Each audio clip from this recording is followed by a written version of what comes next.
It's right there. Please log in because it would be really nice for you to tweet about the event. And also participate and have fun. We're a small group, right? And it's meant to be this way because design workshops are meant to be small and very focused on the actual people who are in the room to hear everyone's perspective, so everyone needs to participate. And then again, tweet, tweet, tweet. So these are the handles and the hashtag. You can quickly take a photo of it if you want and just tweet about the event. Okay, so let's look at U 2030, what exactly it's about. The handles. Oh, the handles, I'm so sorry. She wants to tweet. Tweet? You're welcome. All right, so U 2030 project, I think by now we all have an idea of what it's about, but just in a nutshell, I would want to say my biggest takeaway from U 2030 is just the whole idea of looking at it as participation 2.0, right? Like working with young people to do what they do better. And so I'm not talking about having young people coming into a room, talking about their issues, and saying, oh, this is my recommendation, and then it stops here. What I'm talking about is wanting young people to actually be involved in policy making, in programming for cities, for their cities that they live in. Because they should have a say in terms of the services that they have access to, in terms of the infrastructure that's in your cities. You need to have a say in that. And the only way you have a say in that is when you're actually involved in policy and programming with actual city leaders, with actual local governments. And that's what the U 2030 project stands for, completely, is that we want to connect. And we feel that the way in which we do that is that we actually work with young people you're doing amazing things. So let's help you, support you to do what you do better. And that's what this is about. We have several countries that we're actually piloting in right now. And so it's in South America, we have Colombia and Ecuador, particularly in Cali, in Colombia, Ecuador, Quito, and Otavalo. And then in Africa, we have Ghana, Accra, Tamil, and Ashman. And then we have Senegal, and that's in Thiès, in Senegal. And for the Asian countries, we are in India and Vietnam. However, we haven't actually started any sort of activities per se because of the pandemic. It's actually been really challenging actually going into those countries, but we're hoping that in the next 1 to 2 weeks we would actually have quite a bit of activities happening there. So these are the core deliverables of the project. So we have we've done a rapid assessment, which is we had a global survey and we've done focus group discussions to get an understanding of exactly what's happening on the ground. So the way in which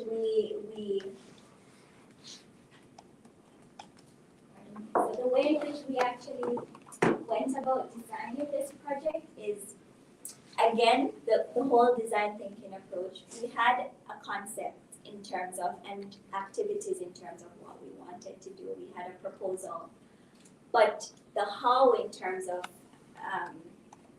the how and the what was entirely dependent on the rapid assessment. So in each country, trying to understand how we need to go about delivering these different activities that we had and these different outputs. And so we did that. After that, we started developing a compendium of promising practices, which is which are just case studies from around the world about what young people are doing, youth-led action, and so the focus was on the SDGs, but for us, we wanted to understand a lot about what's happening on the ground in communities. So showcasing youth-led action globally and highlighting amazing work from young people. And then we had the tech tools, which are the Community of Practice platform, it's a community engagement and learning platform for young people globally. So currently, it's in English, but one of the things, and we've done some feedback sessions with some of our partners, and one of the things that we've noticed is that it needs to be multilingual, one, and it needs to have more offline capabilities. And so this is something that we're kind of looking back at and trying to incorporate those things. And then the SDG Scorecard, which is why we're here. So the community of practice was already built. So it's a sub-platform within the Social Shifters platform. And I can give you the web address for the platform. It's actually amazing. And what we found is that we didn't want to actually build something from scratch, seeing that there was already something amazing happening, right? Already built. So we've actually developed a sub-platform within Social Shifters called Community of Practice. And so that's already built. We just need to make some changes to it. But the SDG Scorecard, which is the second tech tool, is the one that we're here for. That one has not been built yet. And so we're going through the design thinking phase for that. So you see from the definition, there is an impact measurement and reporting tool for youth organizations, youth, and local governments to collaborate and co-create solutions. And then we had Youth 2030 forums, which was it was so interesting because this is where you actually we got to engage with youth organizations, with young people, with local governments, development practitioners on the ground in each country. We had these huge forums in the 4 countries, except in the 6 countries, but 4 countries because India and Vietnam are not yet. But we had it in the 4 countries, and it was a mix of. Training sessions around the SDGs, as well as getting young people involved in developing declarations to actually frame exactly how they want their cities to be, what their challenges are on the ground, what recommendations they had. And they had it for several different stakeholders. So it was what we're asking of youth, what we're asking of youth organizations, of local governments, national governments, of the UN. And so this was interventions just from these different stakeholders in terms of what the needs are, and from the youth's perspective, what areas do we need to focus on in the city. So we had 4 declarations coming from the 4 different countries we've done activities in, and all the declarations will actually amount to a global declaration, which will actually feed into high-level meetings, which we're here for now in New York, and then the World Urban Forum, which is potentially supposed to be in June, but we're not sure yet based on things. But it should be in June. But both is UN Habitat's major conference that we have every 2 years, where we focus on sustainable urban development, and we gather stakeholders from all different sectors and spaces to actually come together to discuss the city that we need and how we can actually work together to build more sustainable cities. So in a nutshell, those are the outputs. Sorry. No worries.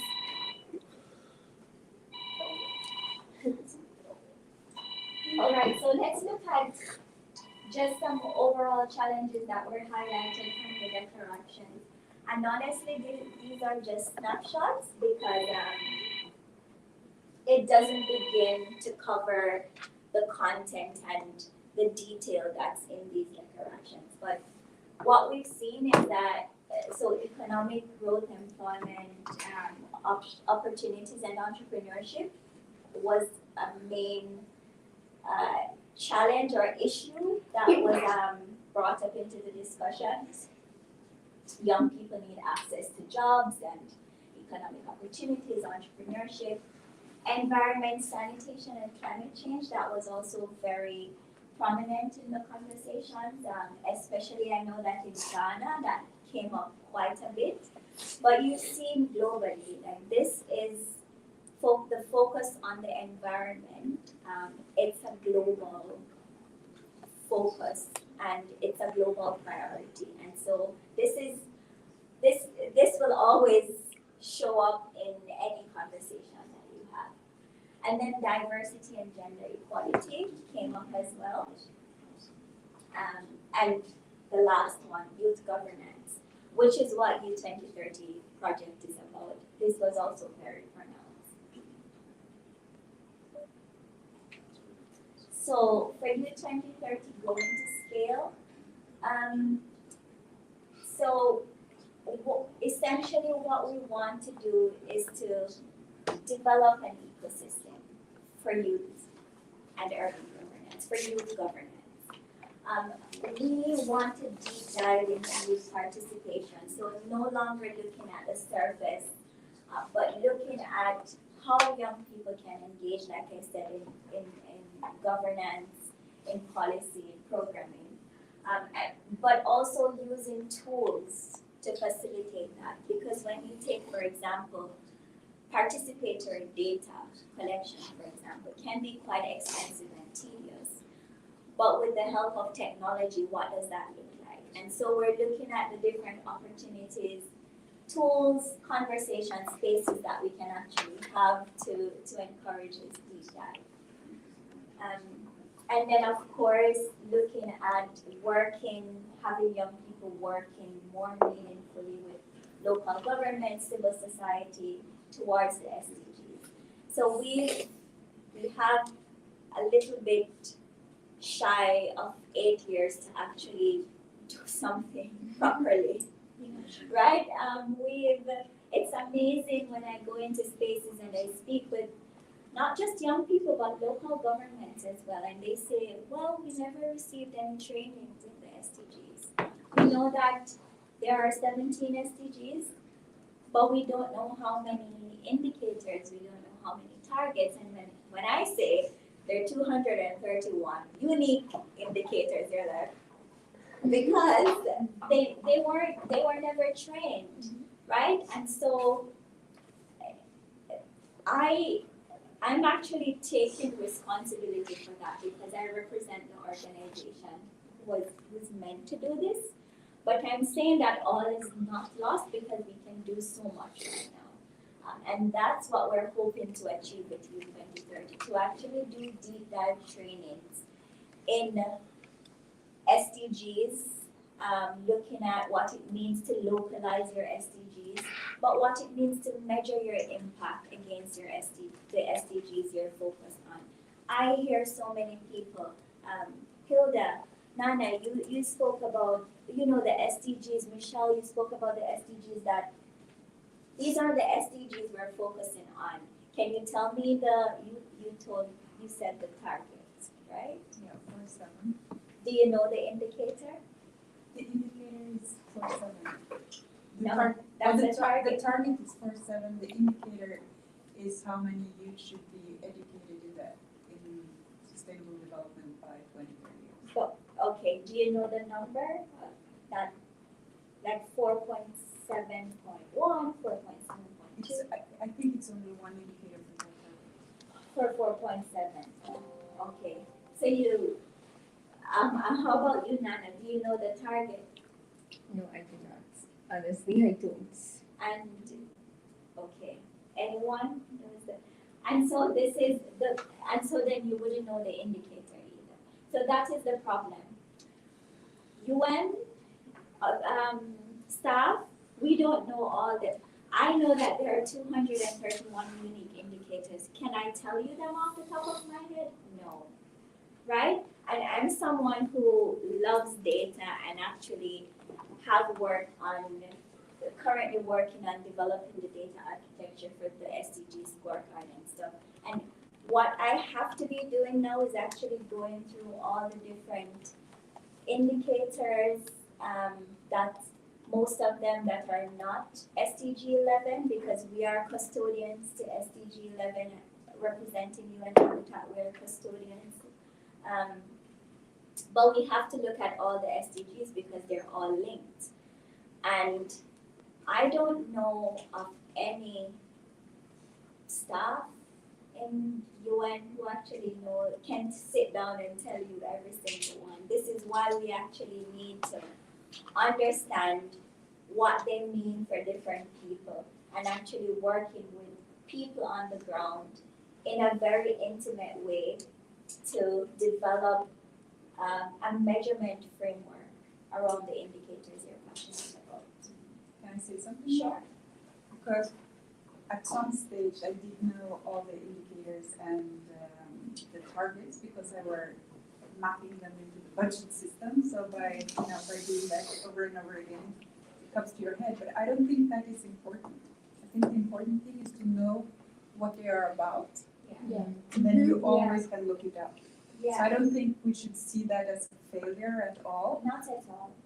but that people know that this is about gender equality and maybe some basic targets, Yeah. and then you know where to go and look for more information. Yeah. I think that is more important than everyone sitting down or learning all of them. Yeah. You're absolutely right, because it's not meant for you to learn all of them, or even it's highly improbable for you to do that.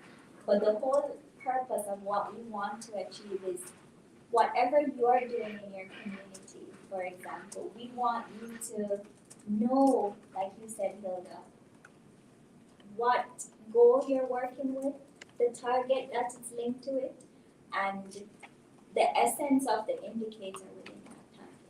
Because then when you talk about impact measurement and aligning that to SDG monitoring, you actually need that for your data to make sense to local government. Because and this is the other piece of what we want to achieve. We don't just want the impact that you're making to sit there. We actually want it to be in the actual global SDG monitoring process. So each year, do you know that SDG's annual report that you read each year? And one of the things that it's always telling us is that, there's a huge data gap, right? But perhaps the reason we're having this data gap is because we're leaving it up to governments, private sector, major organizations, NGOs, to focus on the data collection, the SDGs monitoring process. But what if we engage the people who are on the ground in communities?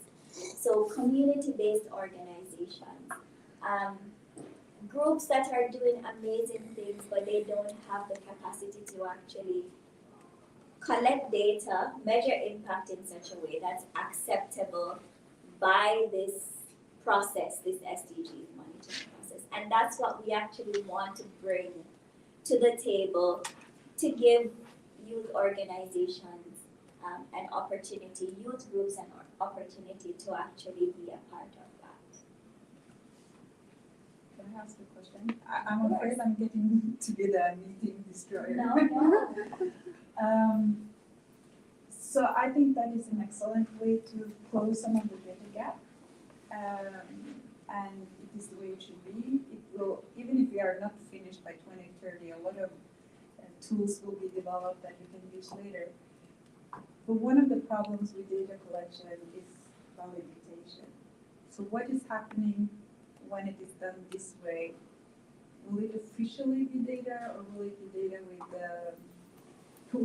with a star that tells you that this is collected this way? Because I know that it won't go into the national data system. It will end up there, and I'll show you how in the design. That's such a beautiful question, but I don't want to answer it now. I actually want to show you.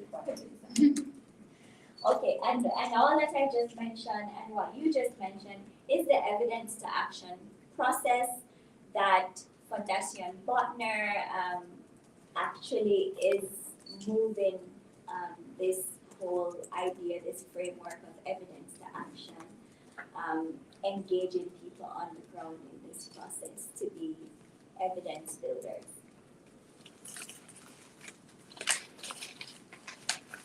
Right, so I gave you an essence of what the scorecard is already. Let's look at just the evolving theory of change. So, and I'm going to read this.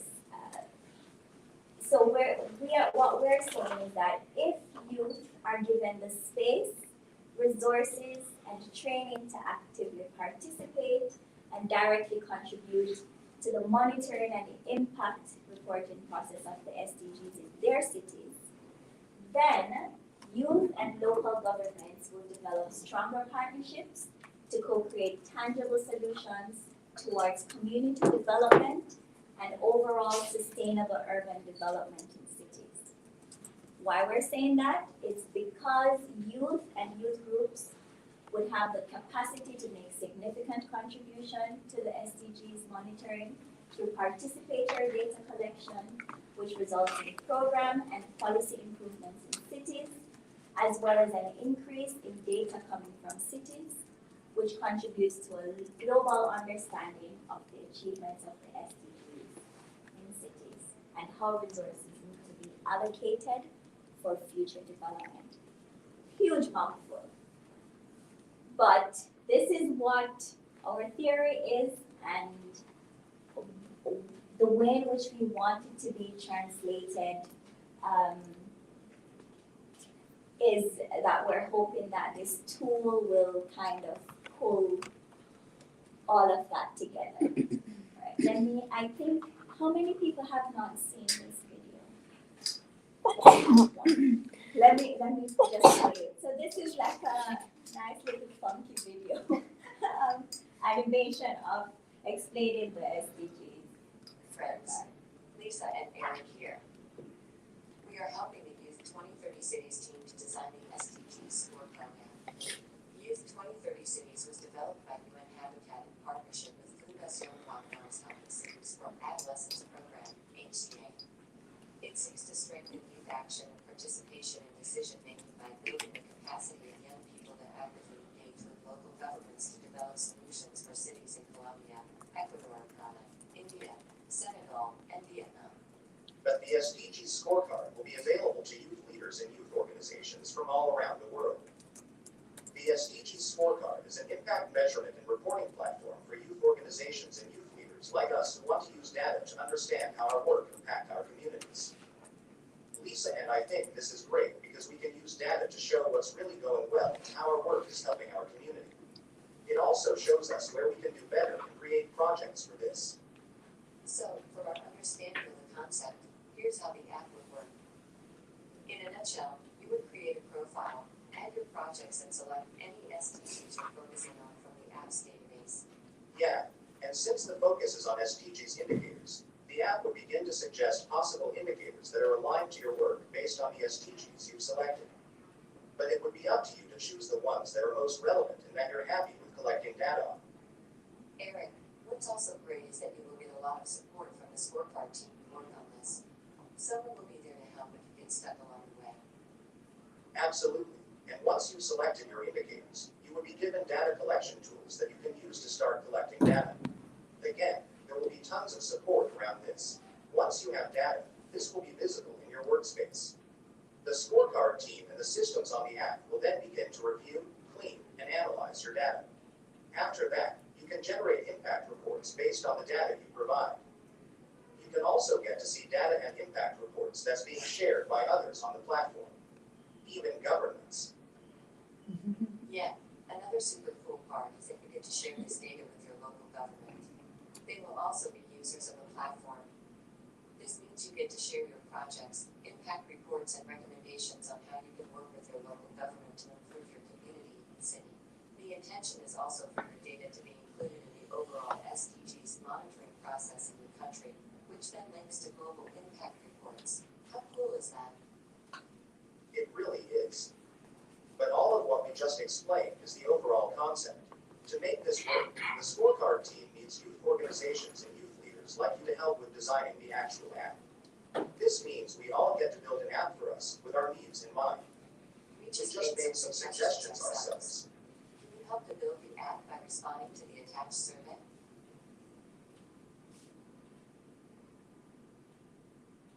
Looking forward to your comments.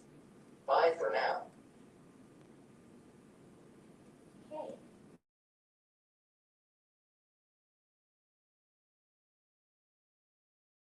Something I want to mention as well before we go further in is that so you see this organization here, both of us, they're a very integral part of developing the SDGs scorecard because they are a tech social enterprise based in Stockholm in Sweden. And they're the ones who are working with us to actually build the app.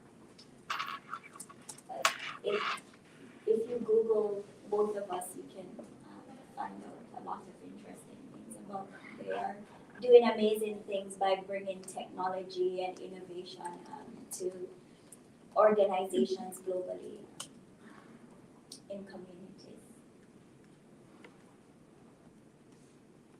Okay, so we want to create this link between youth and local governments.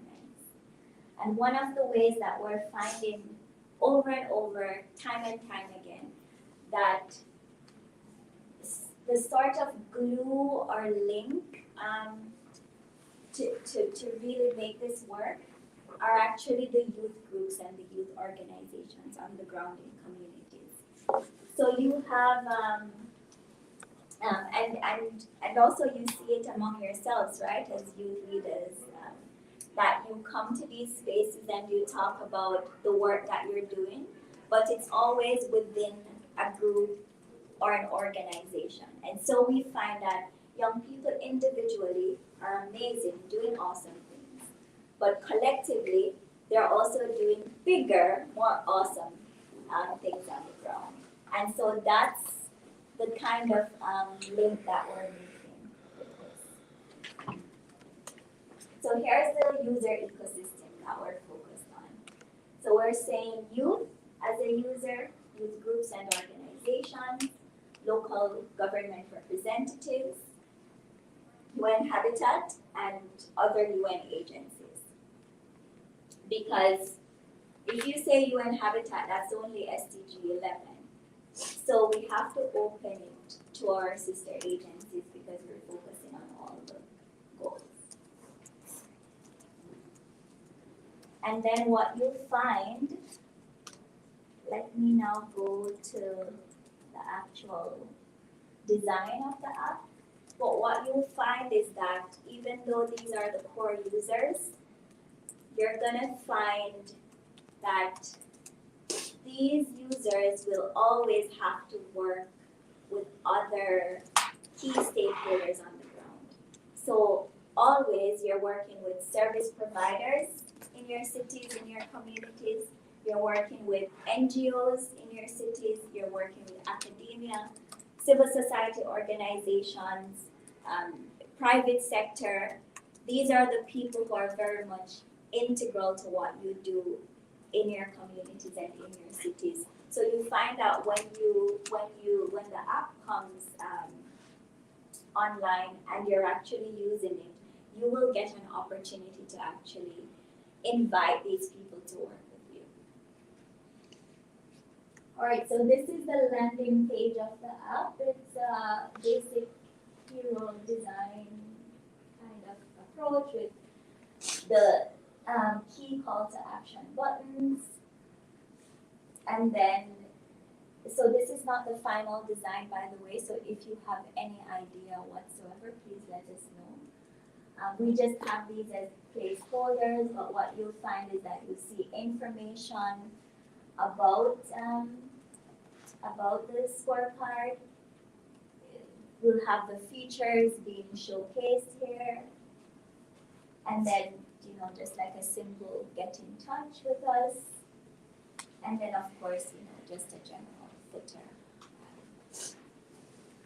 Right, so that's the landing page, that's what you see when you put the URL in. But let's look at the actual users. So today we're focusing on youth organizations, government, and within that, I'm also going to be mentioning UN Habitat and UN agencies and what the role is. Right, so let's go. When you click onto that, it takes you here. So it takes you to the dashboard. We're gonna redo this color because I find that this color isn't working so well for us.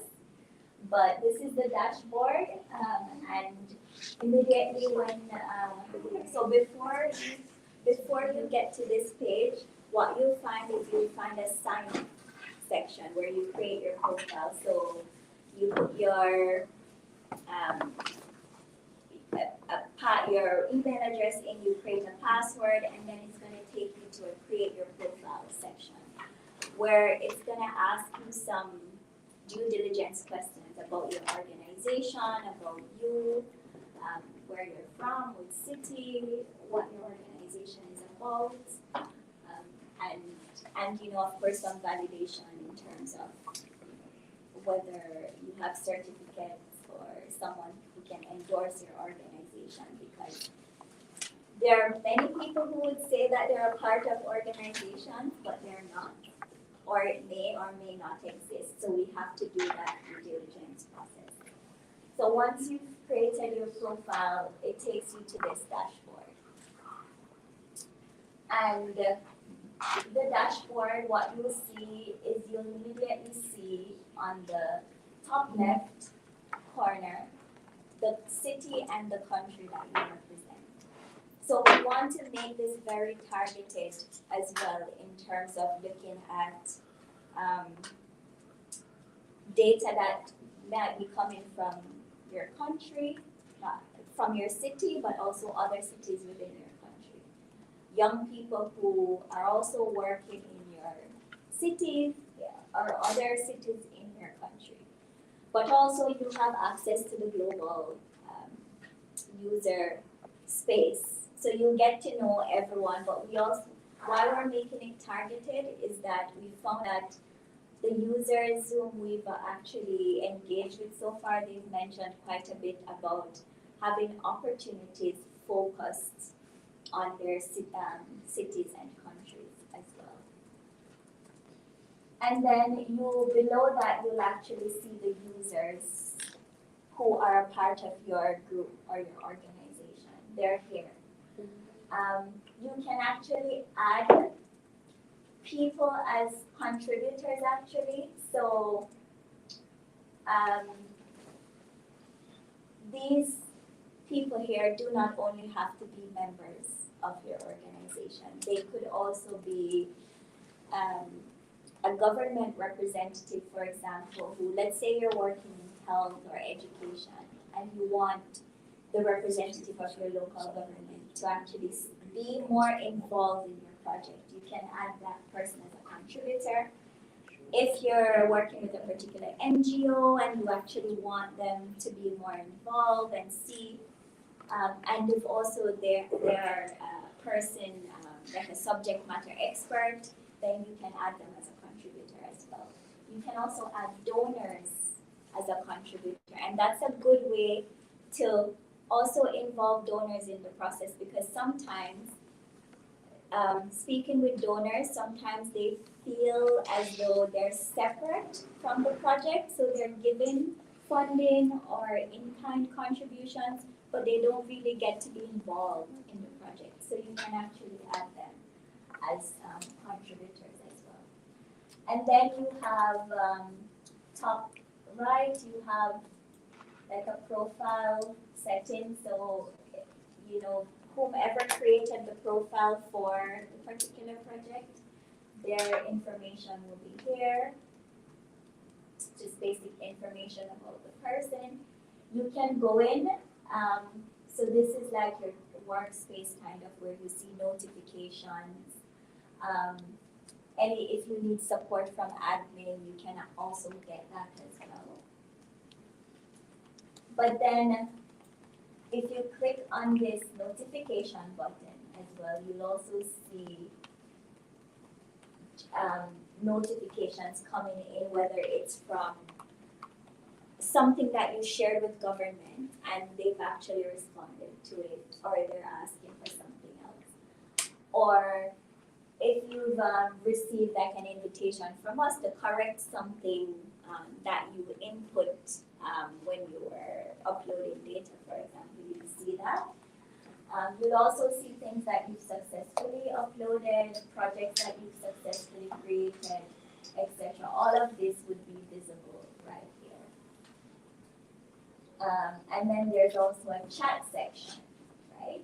That you can speak with anyone on the platform in the tool. You can speak with people who are part of your organizations, who are part of your contributors network.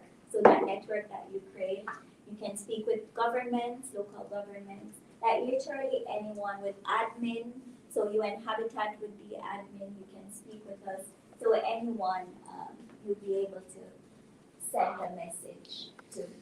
But what I actually really like about this is that you get an opportunity to interact with young people from all over the world who are actually in the space. And imagine, that's like real-time best practices sharing, knowledge sharing. Okay, so let's look at projects. Before I do that though, so these are news articles, updates. This is just literally showing you any sort of new articles that were uploaded into the system. I'm going to explain where that links to in a bit. And then also updates on, so this is specifically updates in terms of surveys that young people in your team actually completed for data collection. It will give you the update. Reports that you've sent in, reports that were verified by government, so you see updates right there for you. There's also a calendar section that will actually help you to do a bit of a to-do kind of planning as well. So things that you really need to keep abreast of, you'll actually see it here as well. And you can create any sort of to-do, any sort of reminders for you that will help you to do your work better. Right. So I want to get into, don't be sticky. There we go.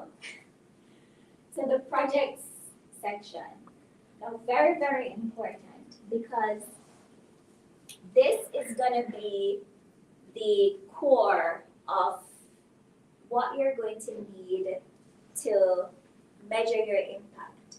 So impact measurement is a process, right? You need to actually have activities, you need to have outputs, you need to have indicators, you need to have a system, a framework that will actually allow you to measure, right? So first you're looking at outcomes, and then those outcomes will actually lead to the impact. And so the process begins here where you actually need to be doing something first before you can make an impact. So you have projects that you would have here, and you can have several projects. This is kind of like a simple drag and drop system that you can actually, once you've completed a project, you can drag it over to the completed section. If it's ongoing, if it's paused for some reason, you can also do that. You're able to add a project at any time that you want. So the project information, very importantly, the name and the description of your project is what we use to bring up the indicators, suggest indicators for you. So let's say you give a description and the description is around ensuring that girls, young women in your community has access to reproductive services, right? Everyone needs that. All young women need to have access to that. You put that in the description. The system, we're using advanced machine learning to actually pull up and suggest indicators that are linked to your project. And so at no time would you need to think like, oh, which indicator am I working with? Because that's the problem, right? Is that you wouldn't be able to, on your own, you probably will need to spend some time actually thinking about which indicator. But we're using this as a way to also get you familiarize yourself with indicators by allowing the system to suggest it. If you find that it doesn't really fit or there's more that you need, you can also search through the database. But the way in which we're designing this is that it will give you a very good analysis of the indicators that are completely applicable to what you're doing.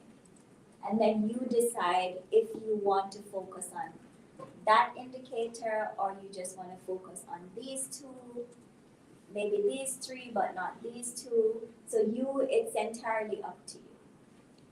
Once you create your project, maybe perhaps I should show you just the full length of. So you have the name, the description, the country and the sector that the project is in. So those information, the creator, so the person who was actually created the profile for the group, email, and then the indicators where the system would pull up, then you would actually finalize that. Any contributor that you really want to focus the project on. So you have your overall contributors in your network, right? That I showed you before. But what if you want to tailor contributors to the specific project? Then you're able to do that right here. Then you have the category number. We're gonna have the specific surveys that are linked to that indicator, so you'll be able to see that. And then you choose if you want to make the project visible or not, or if you want to submit this to government for endorsement or not, and then any sort of attachments that you want to link to that project. So that's what we have, and these are all based on the feedback we've received. I'll pause here for a bit because we have a very special guest here. This is Angela Moy. She's actually my boss. She is the chief of the Human Rights and Social Inclusion Unit in UN Habitat. Angela, do you want to say Sure. I want to apologize first of all for coming at this time. I was gravely ill the whole of yesterday and the day before. So I just mustered the energy. I wanted to come and support. Our unit is based in Nairobi, of course, in UN Habitat headquarters.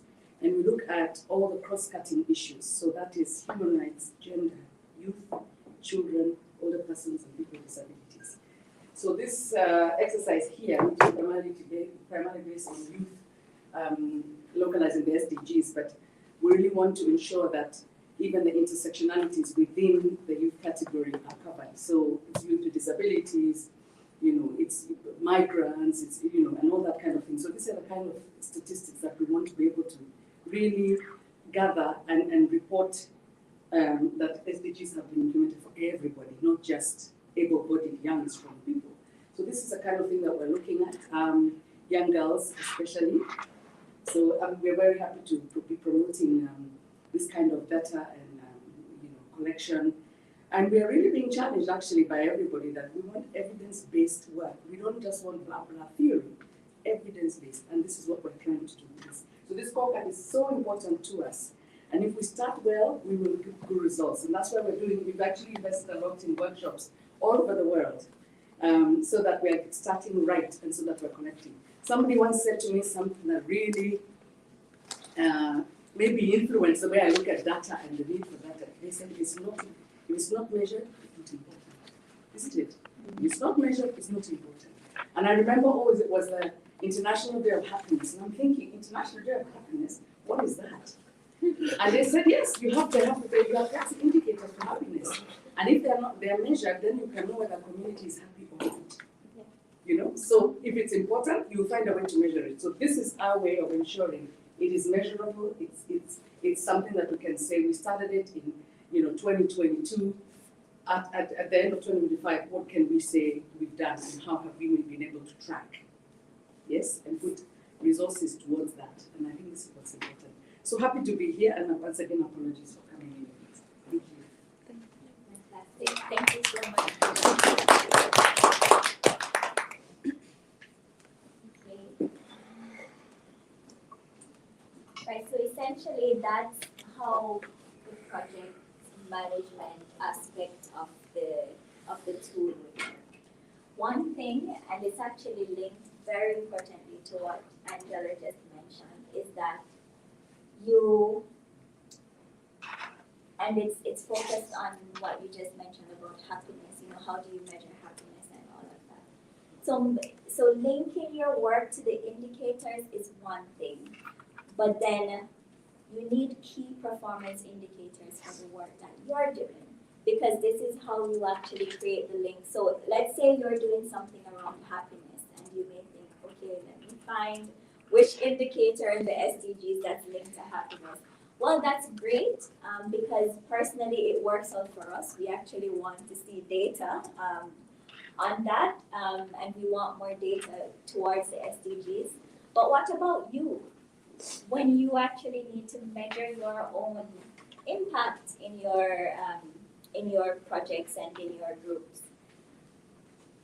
So there's another piece of the story where once we've developed the toolkit and the data monitoring framework, which we'll very much also be doing with you, we'll have the skeleton, and then we'll come out just like this in a workshop modality to actually find out, okay, with the indicators, your project, you need to have your key performance indicators, because that's how it actually links to the SDG indicators. Following, because if you're not able to do that, then you're not able to measure your impact. And it doesn't really mean much for you anyway if you're not able to measure your own performance, right? Because then you need that to show for in your communities, you need that to show for in your partners, the people who are funding you, supporting you, you need to be able to show that as well. So that's also an integral part of this. I see where you have a question. Yeah. Michelle, go ahead. Okay. It's so interesting what you are showing to us. Sorry, my English. I'm trying my best.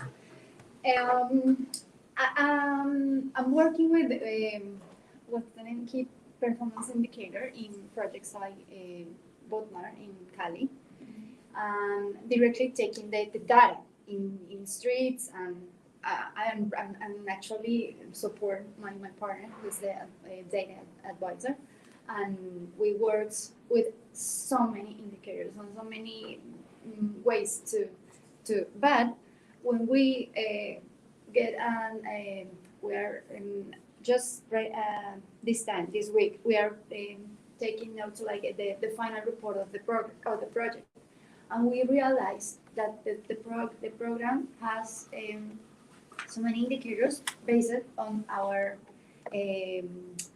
focus on the people we are impact directly, like young people, right? So, but when you show that the possibility of link what the projects go like seek in the SDGs, we realize, or maybe I'm thinking about the community or other people are being directly beneficiaries, right? And we are improving other things like working for the SDG of peace, SDG of poverty, or another things that are not related directly about the ones we're working with, like 11, 3rd, or 5. Yeah, I mean, what can how is like the framework to take the correct the SDG if our project is based on basically in just ones and supposed to be those SDGs are not like they are huge. And that's such a good question, and I see where you're coming from in terms of linking, because they're all interconnected, right? So let's say, for example, you start with maybe 2 or 3 indicators, and the system confirms that that's it. But then your project probably scope creep expands, right? And then you find that there's more. You can actually update on your project, so you can add new information. And I think it's gonna be linked directly to your KPIs as well, because honestly, if your project expands in scope, you actually also need to expand your KPIs. And so for this to actually work, which is why I said to you, it's a very complex process for this to work, and it's gonna take time. It's also going to be slow in terms of we literally have to pilot and have specific organizations we're working with in different countries for this to actually work. Because of all of this and the understanding that we need to have before we connect any sort of technological solution to it. And I'm thinking that you're gonna have to develop new KPIs, because then it's gonna mean that you've expanded in scope, but you're not really measuring the impact of that particular scope. Yeah, but when I have like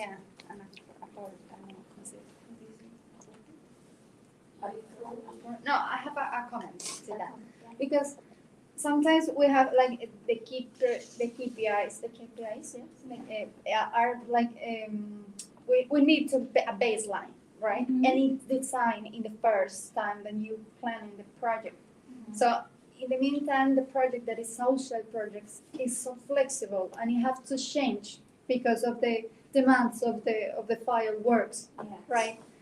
If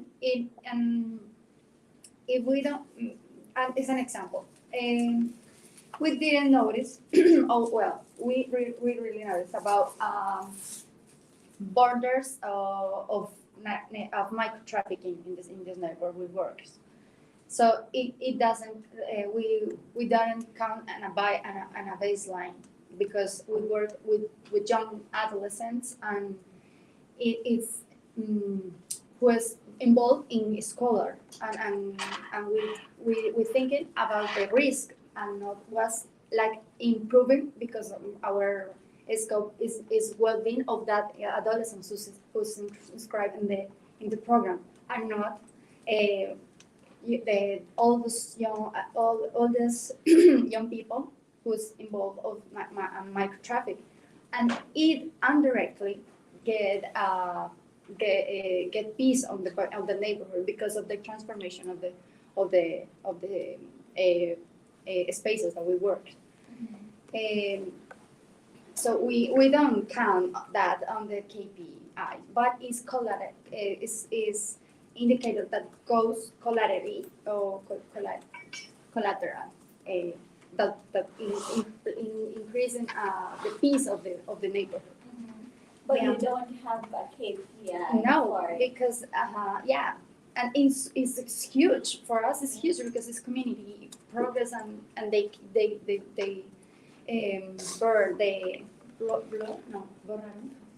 erase the borders for the community and they live better. Like it was something that the government couldn't do.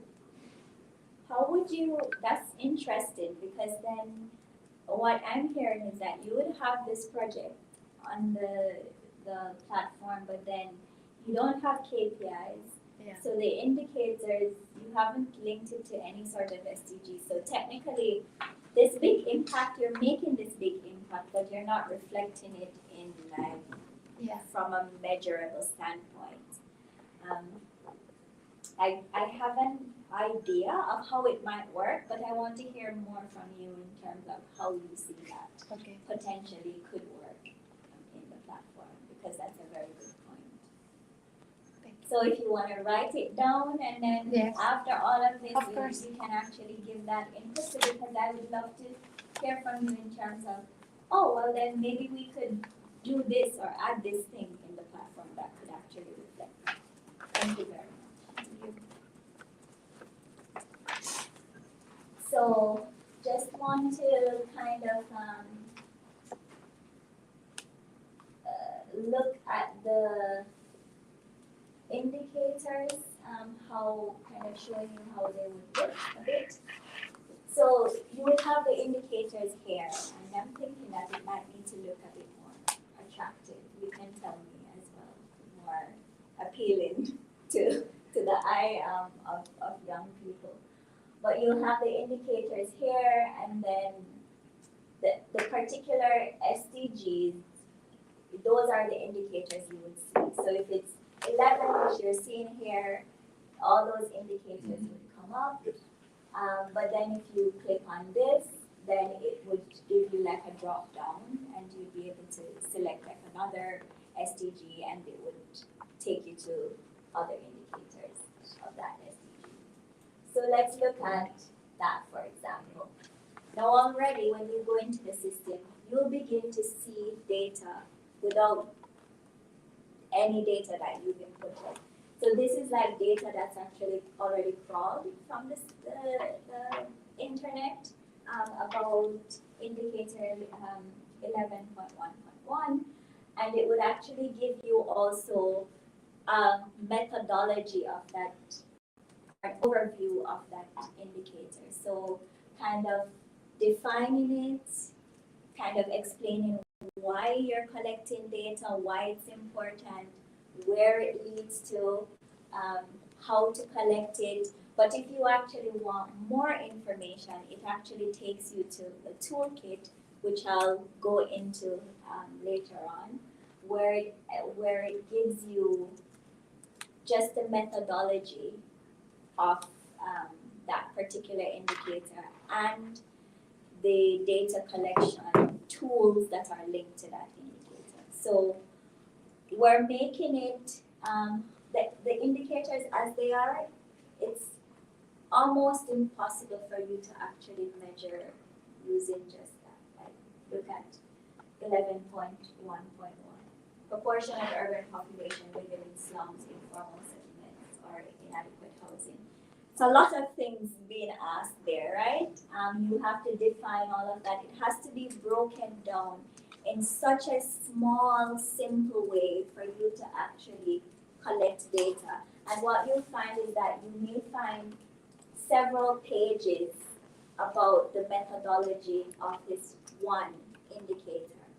And you may also find yourself only collecting data on one particular aspect of it. So it might just be collecting data on slums, for example, or collecting data on informal settlements or inadequate housing. What does that all mean? You have to first define it as well before you can actually collect data on it. So it's, and this is where our job comes in, where we actually develop this entire structure, and UN Habitat has an entire department, entire section focused on data analytics, where this is what we do. We've created modules on SDG 11, how to collect it. We have a repository of data collection methodologies and tools in terms of how to go about collecting it. And our sister agencies, they have the same thing. And so this is where a majority of the work will be coming from us. But what I've found speaking with young people on the ground is that even the modules that we have, is still difficult for them to collect data with that module. So what we're doing, we're pulling the module further apart and breaking it down even more so that young people can actually use it to collect data against the work that they're doing. And of course, you have a question, right? Sorry. No worries. But, and of course, before Hilda, before you jump in, of course, we're developing this just as a concept, showing you what we're suggesting, but then in terms of finalizing what works, you're going to be the ones to determine if this is feasible or not. Go ahead. Yeah, so still when you're taking it down to as low a level as you can, Yes. I can only imagine that the NGOs that are involved still need to have discussions on what does this mean in Of our course. community, and don't leave it with the single collectors Yeah. to define. So It will not happen that way because you're absolutely right. There's going to be a lot of training around this, and this is why I said it's going to be a slow process, especially in the beginning, because we have to take, like, Viva Mikhail, for example, sit with you and actually work with you one-to-one in order for you to have the best experience and actually be able to collect data on the work that you're doing using the system. So it's not that we're going to onboard you on the platform and then that's it. You're actually going to have a lot of one-to-one support trainings, ongoing trainings with the young people who are collecting the data, lots of guidance from us, using our methodology, but simplifying that, because if you don't, it's just going to be rejected. And this is why it's not, what I found is that it's not that we're not even collecting enough data sometimes, it's just that it's rejected. It's not valid. We can't accept it as valid data because it doesn't fit into our methodology. And so that's where we want to come in to actually simplify that and get youth organizations to collect more.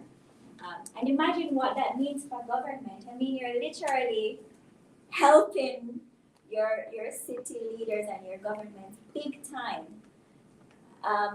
Local governments and also national, because how this data flows is that in the UN system we have something called the voluntary reviews, and so we have the local voluntary reviews, which is how we monitor, measure SDGs indicator at the local government level. So all the data goes through that local voluntary review process, and then it goes to the national voluntary review process, where it's usually like your national statistical system that actually collects all this data from the different municipalities, and it creates the national voluntary review, which is what goes to us, our system, and that we use to actually develop the annual report, which actually tells us data coming from each country and specific to each SDGs and the indicators. So that's the process we want to get you into, because that's powerful for you, and that's true participation in your city. Contributing to policies and programs in your cities, but also for you, it means that you're also elevating your organizations because you're able to show measurable impact. And imagine what that means in terms of the partnerships that you can further make with impact investors. Investors, people who are willing to give you money, but they actually will want you to back that with impact. And so this is the kind of conversations and just what I want you to see the potential of this. Okay, so now let's look at the toolbox that I was talking about earlier. So we have, and this is also based on like a lot of, backed by popular demand, young people and also local governments saying that this would be great to have a toolbox. So the toolbox that we had, the idea we had before for a toolbox was actually really sad because it was just focusing on toolbox for the data repository. So all the data collection tools that you will need would be in the toolbox.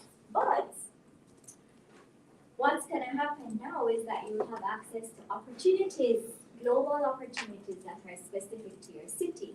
So let's say, for example, if it's Cali, you'll have opportunities in Cali showing up here, where it's, whether it's funding opportunities, for example, you'll be able to see that partnership opportunities, you know, those opportunities can show up in many different ways. It doesn't only have to do with funding, like monetary funding.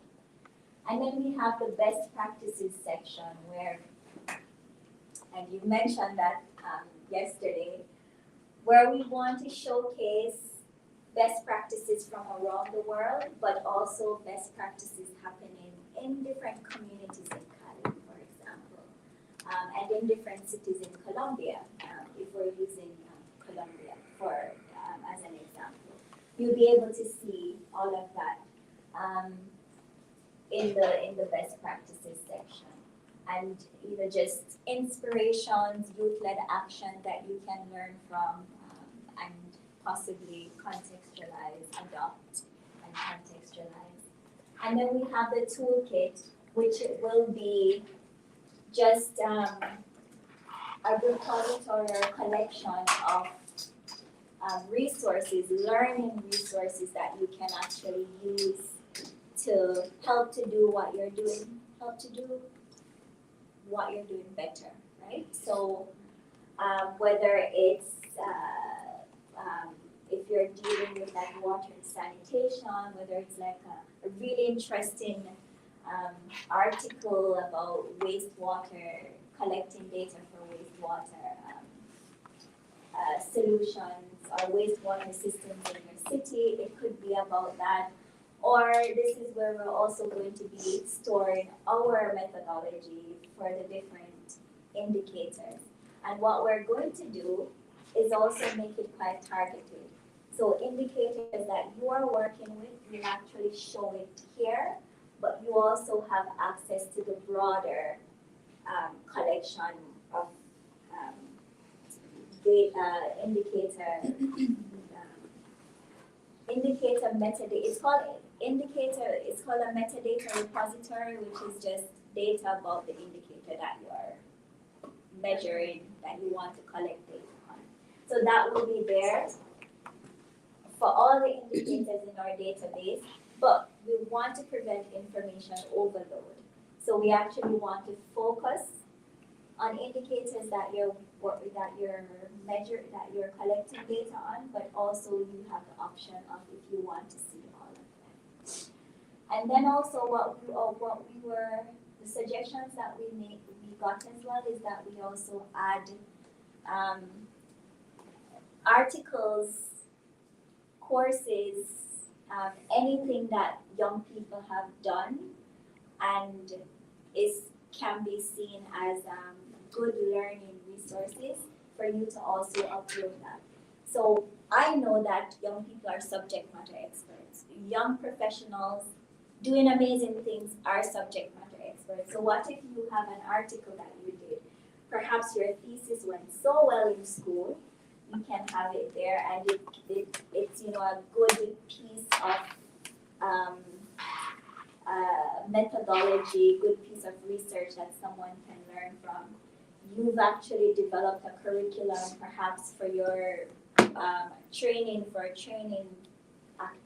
project in your community, in your project, or in your organization. You can have it up here. So it's also resources coming from us, resources coming from our networks and partners, but also resources coming from you. Because why not? You have valuable work to share as well. And then we'll have news articles, just interesting articles about anything that's probably targeted to what you're doing. So we'll do that. And I think that's about it. I've actually ranted about all of this. Ready? So the search section is just like it gives you like a universal search. You can type anything. Maybe you can type impact and lots of different information comes up that's linked to the word impact. All right, so let's go back now and look at the youth, the offline app. Now, I love this because, this what I meant to say to you as well before even going into this is that the app is going to be multilingual and it's going to have offline capabilities. So we, and also we have a team within HRSI who's actually currently working on the whole digital inclusion aspect of it. So if you're interested in that as well and wanting to kind of work with us to get that going, we'd actually appreciate that. So now, the offline app. So this is what you will use, whether it's going to be you or young people in your organization or young people who are in your community but not necessarily a part of your organization. You'll actually onboard them on this app to collect the data. Now this is an offline app. So you go in the field, collect the data. Once you've collected the data, so all the surveys and data collection tools, whatever they are, will be available. So you'll be able to download all of that, and then you'll be able to collect data offline. Now once you get access to internet, then it uploads into the system, right? Immediately once you have access to the internet.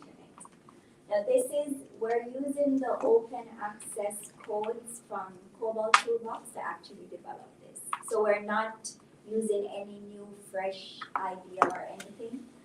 Cobalt Toolbox is something that we use a lot in the UN system, and it works really well in the field where you have very limited access to the internet, so that's what we're using as well. So it's going to be very light because something like this, you don't want it to be very program code heavy because then it doesn't work very well. So you have like a dashboard, basic dashboard here. Let's look at the data collection section.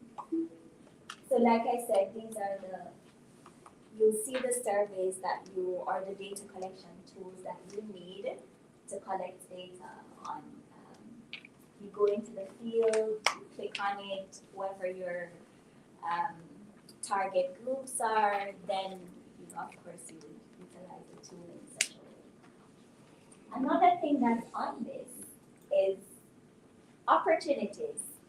So imagine, one thing I know is that young people almost everywhere has a smartphone, right? but they may not have reliable access to the internet. Right? You may not have a laptop, but you have a smartphone, not reliable access to the internet. But what if you can still access opportunities, right? It's stored offline, so you can even show people who don't have a smartphone or access to the internet. You can go into your communities to say, hey, these are the opportunities that I pulled from the internet on SDG Scorecard that's available to us in Ghana. These are scholarships that you can apply for. They can put the information in, complete it, and all of that. Once you have access to the internet, then it uploads into the system. So what we're doing is we're doing like just very simple ways of actually connecting you to the opportunities that are already there. So if it is that you need to get information, maybe prepare information about to apply for this particular scholarship,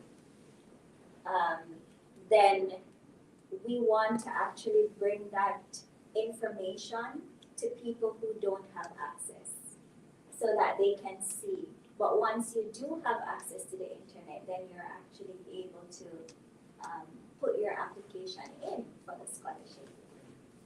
The other part is the best practices. So why shouldn't you be able to see amazing youth-led action or government action that's happening globally or in your communities, in your cities, in your countries, just because you don't have access to reliable internet? Why shouldn't you? And so we want to also make that available to people so that you can actually see best practices as well. And then we have this aspect of the scorecard called the Know My City perception-based data collection, where it's from your perspective as a young person, you are sharing data about your perception of your city.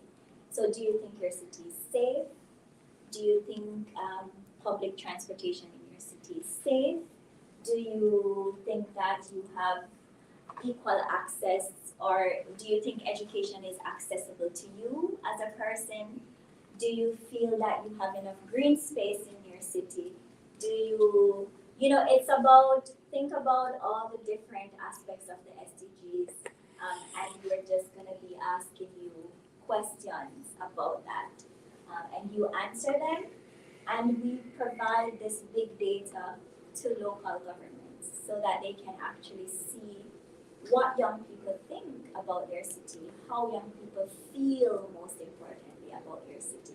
Because you and I can live in the same city, but I can feel safe but you don't, or you can feel safe but I don't, because our realities are different. And so imagine if you have, for example, and so this data will be aggregated, where of course it's like just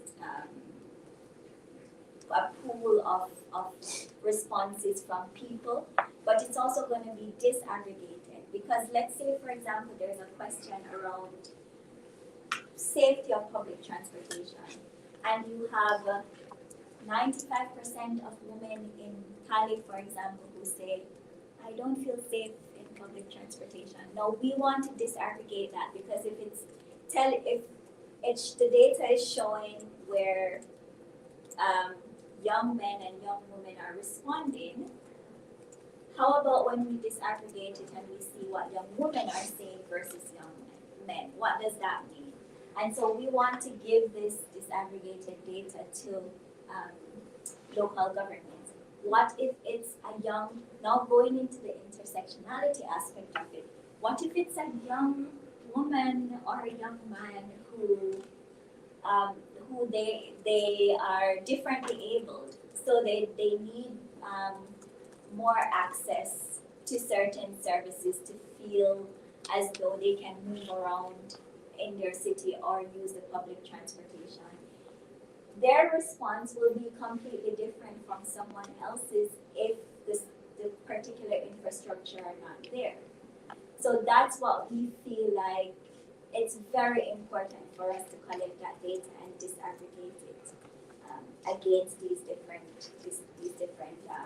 areas and intersections. But we're not making it boring. We're gamifying it. So what's gonna happen is that you're gonna have also a leaderboard where you can actually see people in your city who have responded to the different questions, and you'll be like, oh, Nana, you've responded to these questions, but I have responded to these, I responded, I gave 90 responses, and you only gave 60, right? So it's like this kind of gamified way of doing it to make it a bit more interesting for young people to actually be more involved, because this is not meant for just one set of young people, but it's meant for a wide cross section. So a 13-year-old, for example, should be able to respond to questions. Also a 16, 15-year-old, a 24-year-old, 25-year-old, etc. Whatever the age goes up to youth in your particular country, everyone should be able to respond to these questions. And so we're also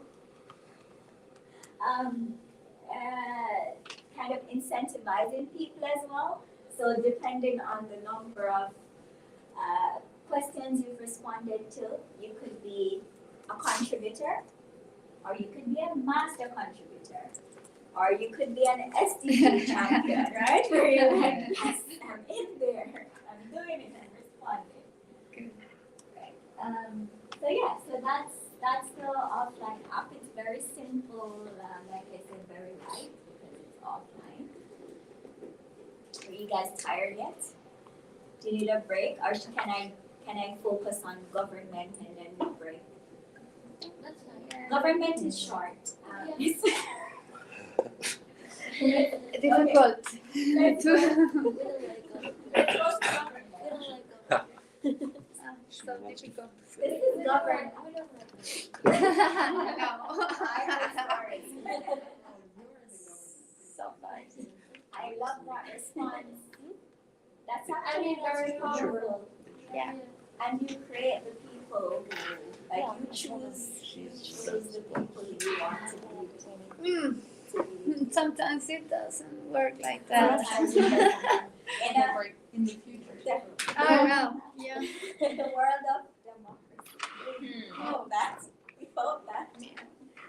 Yeah. Okay, but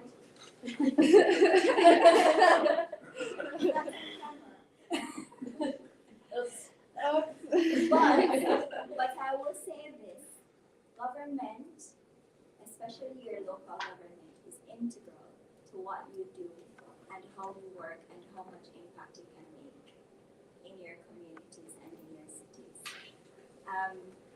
It wouldn't be wise of me to not advise you to actually work with your government. As much as possible, you should try to work with your government, because this is the way you actually really make an impact in your city. Yes. Okay, so when a local government representative logs on, they'll actually see this. Will be their dashboard. Looks a bit different from youth organizations, but what they will see immediately, again, they'll see city and country, but below that, they'll actually see the community organizations that are in their cities and the young people who are in their spaces.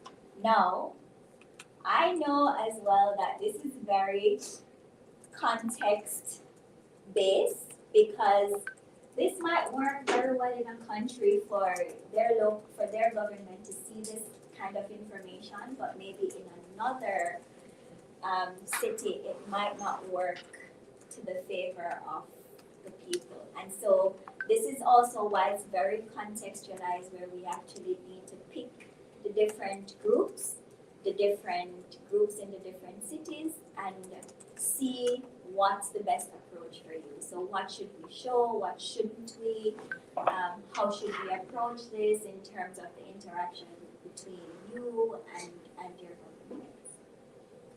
But in a generic way, this is what we're saying that you see, but then you won't see if it's dependent on the city. Then the search section, again, you'll see these that I mentioned before, don't have to go into them again. But what they'll see as well is government also tends to forget stuff, is that they will also see what's pending, what needs attention. So if they have a particular project that they need to endorse or approve, it's going to show up that it needs attention.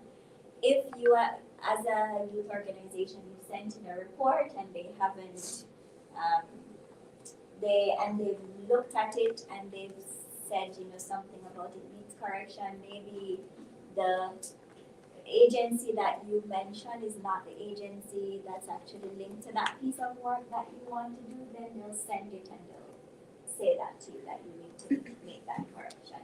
But it's about exchanging and engaging and collaborating with your government. And if you have something that was verified, it will show as well as something was approved. And then if that's not enough, up here, they'll see again that things are waiting. You need to approve these things. They'll also see the to-do calendar. But what I want to show to you here is how the Know My Perception data is gonna look to government. So it's gonna be a data visualization system, so that they can actually be like, they don't have to be reading like, oh, what does this say? It's right there. It's been visualized for you by the system, so you can see, do you think the water is clean in your city? Yes, no. You can see how many have responded to it in a city. If you want to see a breakdown of the data, then you can click on it and it gives you the analysis of how many have responded. Right? Then let's go back to But again, there. a Oh, question. sorry. So, Sorry, we'll come up. it doesn't matter. So like now, a lot of governments have started collecting data or budget information on the SDGs, also at the local level, and can start comparing. So I am just wondering what do you think that information, like the one, what do you think about clean water can be used? Because in a sense, the local government could have done a lot, and it could be a lot of investment going into it. It could have been very much improved. So is it an information campaign or a dialogue you can foresee, or? Yes, so we, it could be many things, right? But I think if 90% of the people, the young people who are responding are saying no, then even if you have those things, I think it's worth looking into, right? As to why they're saying this. So it could be just an initial conversation with young people, because I know that when these things are left unattended, you know what can happen. Like you can have, and I think young people are just waiting because things are brewing and young people are getting frustrated. So imagine if you have access to perception, like how young people are feeling about basic services, access to basic services in their cities. You need to engage your young people. You need to engage your citizens if they're telling you that, something is not right. It could be that they have great systems, right? But then great water systems, they've done lots of work with service providers, but maybe this community only gets water once per week. And when they get it, it runs brown. sometimes then that's your perception. I could be in another part of the city, in another community, and I get it every single day of the week. And I get nice, clear water that I can probably drink, reverse osmosis water that I can drink from the tap. Do you see? So it's I think it's very good for if this data is coming to you from your people, from your citizens, that you look into it. And first engaging the people as to why. But is that the level of the information you're getting? What Their perception. it's also okay. It's not. So this part of the data collection aspect is the perception based. There's the other part with the indicators. Is that what you wanted to say? Oh, so it's two different sets of data. This is the people's perception, just young people, any young person, and then there is the data collection against the SDGs that goes through the voluntary review process. So it's two sets of data that's being transmitted to government. Thanks for having me clarify that. Right. Are we all together so far? Okay, great. Alright, let's go back to this. And then, how about this? I like this actually a lot.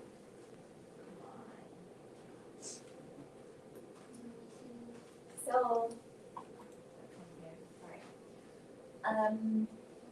compare. We don't want to show you that first. So this, SDGs progress in my city, what you're saying. So we're not assuming that governments aren't doing their job and collecting data. Of course they are doing this, which is why we have global report on SDGs progress. So they will be able to see the data being visualized, that's there of the progress against the SDGs. So all the data that they've put into the system that they want young people to have access to see, you know, an impact report in the city against the SDGs. They'll also be able to see it here in terms of how their city is progressing against the SDGs. Now, that's what's coming from the particular city, but what they can also do is compare with other cities around the world. So they can also see how they're doing against other cities. So Accra and Cali, you know, let's compare those two. Like a local government rep can actually go in and compare against any city that's being reflected in the platform. And so they'll be able to compare. If it's also within your own country, other cities, you can also compare that as well. And it will be able to show you how you're doing against that. Right? Yeah, I think that is pretty much it. I think you're gonna ask tons of questions. Maybe I should show you that there's also a toolbox for local government, because they also did say that, oh, but what about us? We also want to see the opportunities that are accessible to us, the funding opportunities, the best practices, the toolkit and all of that. So they'll have access to all of those as well. And another thing that they'll also have, that I actually did not show you this bit.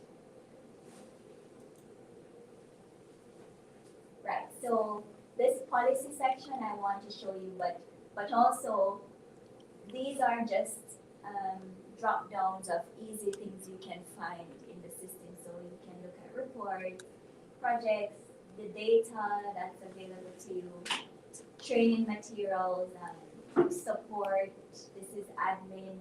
The data that comes in on the system will actually be cleaned and analyzed by us from our end.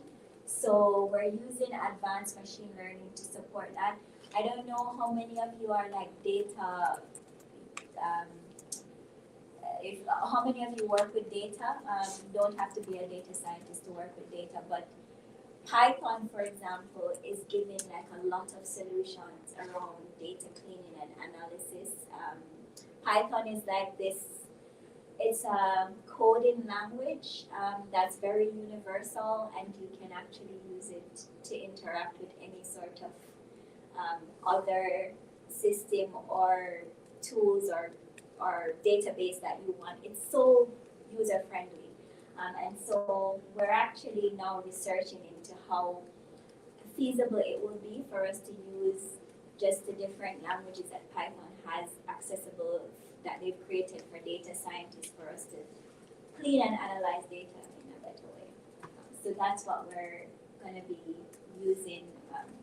But machine learning takes time. AI takes time. It takes time for you to actually teach a system to understand data that's coming in and actually be able to make sense of it. The first stage is actually where you and the machine are actually working stuff out together, but eventually, and it can take years, that the machine will be smart enough to actually say, okay, well, this is coming in, I actually know how to analyze this, and that's how the whole part of AI and machine learning works. So policies. This is what I forgot to mention to you in the youth section, in the youth organization section. But this was a point that was, I think every single person we've interviewed, both young person and local government, said this. Local government said it in a different way, but they both said it. Where I remember one young person's comment was like, oh, but you know, these policies that they say are in white paper format, it has not yet been developed, but they need to consult the people. We can't find them. These policies that they say are in existence, we can't find them, right? You search through the system and you try to find these policies and they're not there. So we're like, okay, let's make these policies available on the platform so that you can actually see it. Upcoming ones, ongoing ones, ones that are being updated, ones that are finalized, the ones that are in white paper format that you need to consult your citizens before you actually finalize that. We want to have them available here on the platform so that you can actually participate in this and you can directly send your feedback to your local government. Because then, you know, I get annoyed when governments, for example, say, oh, but we've consulted young people, we've consulted women, we've consulted, but have you really? How much of it how much of it have you really done? And I'm not blaming the government entirely because it's a lot of resources to actually consult all the people that you need to consult on the ground. Like, it's usually done in a very workshop kind of modality, and you usually have to use a sample of your citizens to consult. But what if we can use technology to make that more accessible, where people can see the policies and they can give their inputs and it can go directly to government. So that's what we want citizens to be engaged in, especially young people, and also for you to know the policies that are in your cities as well. Be informed about them, right? Because that's how you are able to participate and make decisions. You first have to know the policies, the processes, and the systems that are in your city. So I promise you now that that's it. That's actually it. I'm done.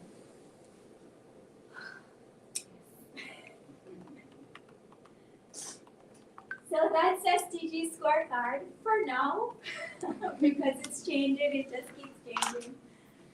Thank you very much for your time. We can take a break now and then we come back for feedback and actually get into the heart of it. Okay. Alright. Tea, we have coffee. Bathroom is around there and the keys are there.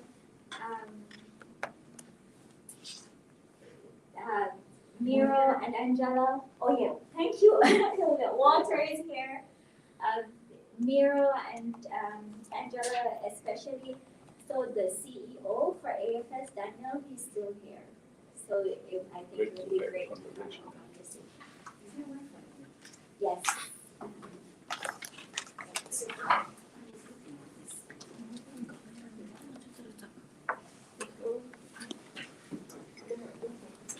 May I ask regarding the resource-based course? How long is the program taking? Very interactive website. It's an app, not a website. That's good, because otherwise it would be, Yeah. a question, how we can plan if there is not very sensible solution.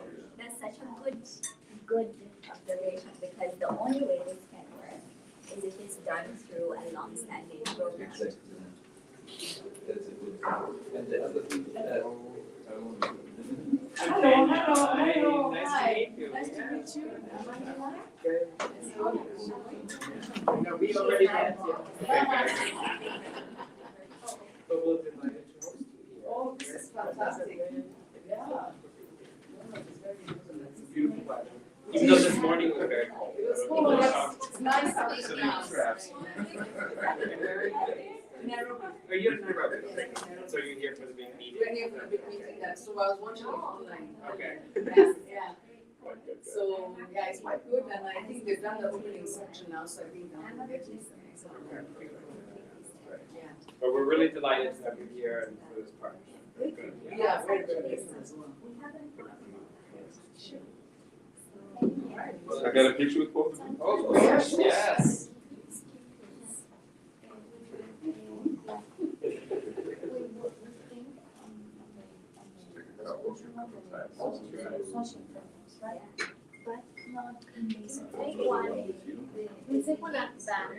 We're actually at the I'm a global citizen.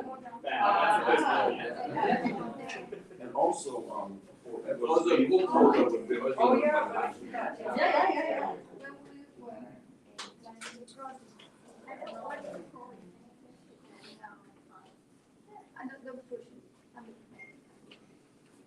It's actually not a bad idea to have these posters on the wall, because it also creates just a little more privacy. Let me expect that you stand there by the poster, so please.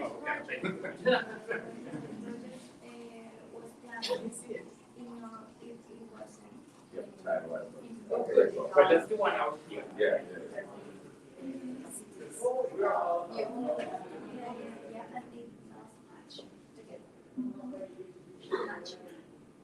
Then the resolution of the problem that the housing see going to be solved maybe is in the beginning, you know, you're gonna say this over, right? And when we go back. So the only one that was Trap. You told me that I said some trap. Sorry. You want a coffee? And then come. He was saying that we said a trap. Can we have a group photo here, everyone? Oh yeah, that makes sense.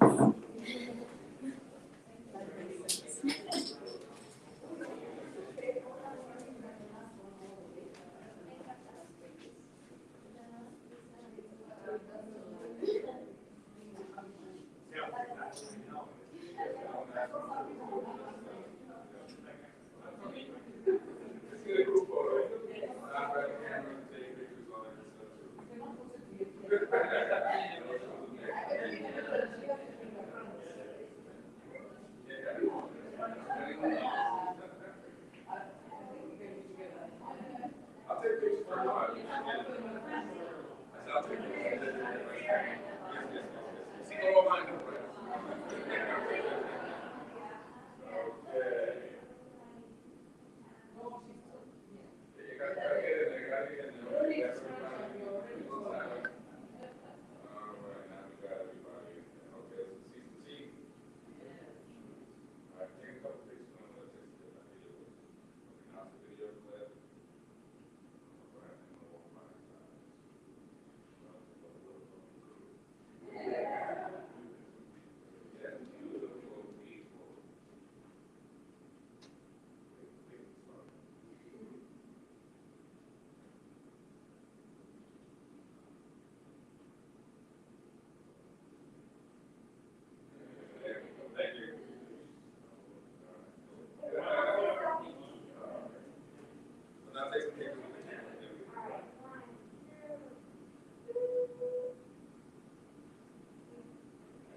We have in the platform but we have a lot of, for example, people that they don't appear that because they are irregular in Ecuador. So we have more people that we think also, and that would be good also to. Well, it's hard to show that. Yeah, because you don't. I mean, you can have the population like real in the statistics and all of that, but that's not the real number.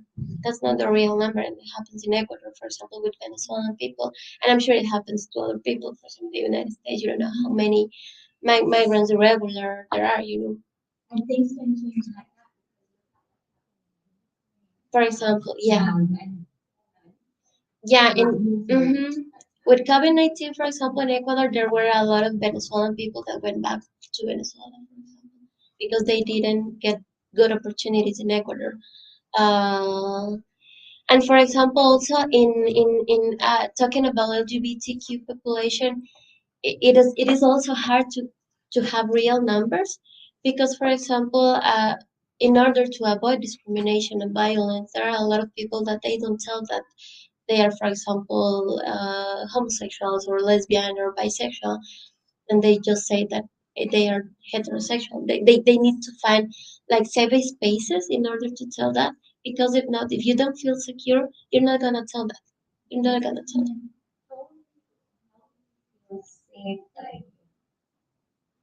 How would the app be considered a safe space for you to For example, when people comes to Diálogo Diverso, they feel safe because, of course, well, we have the flag and all of that. But there are a lot of people who attend, for example, the social worker. He's Venezuelan and he's gay, so they feel identified with the person they are talking to.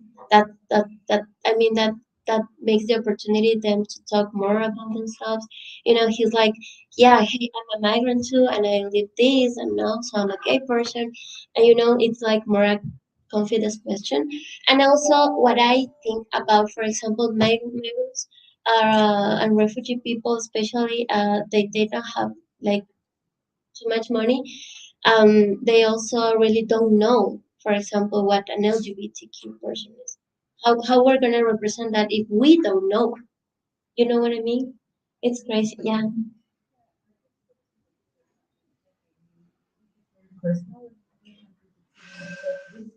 Share it because a lot of this data will be collected not in a safe space because you don't know who the person is until they have answered. So I'm wondering, this is just on top of my head, but could it be a segment of personal data that you can actually do yourself so that it's disclosed from the one collecting it? So that if you have like an iPad or whatever you're collecting, for this segment, you can sit over there and just answer. I will not see it afterwards. It will be generalized. It's just a thought. Yes.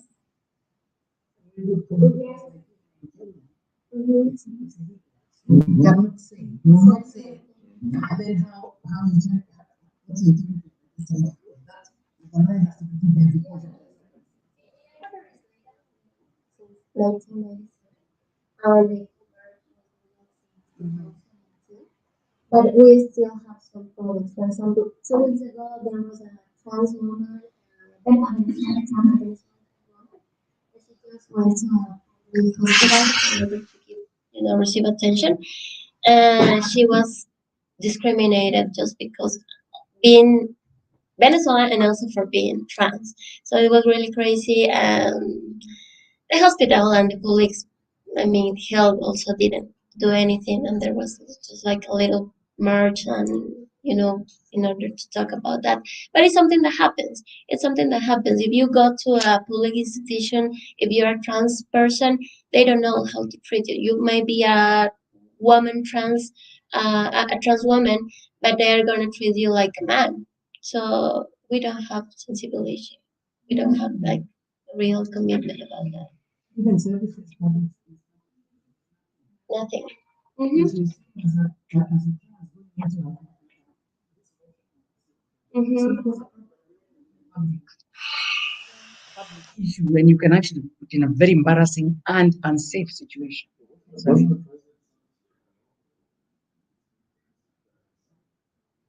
At that point, they don't care. And I'm thinking that this could also communicate with all these thesis and things like that too. It can be other things as well, not just gender. STIs and Yes.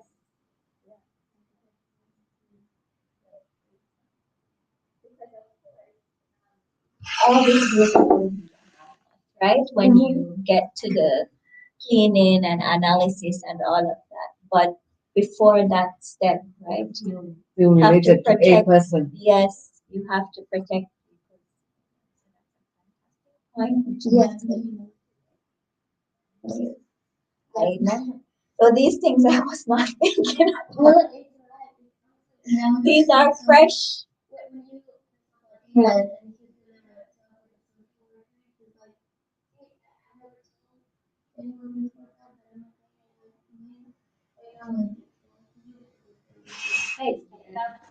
That's in front of everyone. Mm-hmm. Crazy. And also I think that the app, you're gonna get all the data and the information, but in order to the government to hear that, no, it only doesn't have to be only in the application and the reports. We need like maybe I don't know like meetings also to talk like maybe like in 3 months, in 6 months, that depends on that because it's not only the numbers, but it also has to be with meetings and with the opportunity to talk with them. Because if not, they're just gonna read and it's gonna stay there. Especially in that's what happens in Latin America. Yeah, or even more still.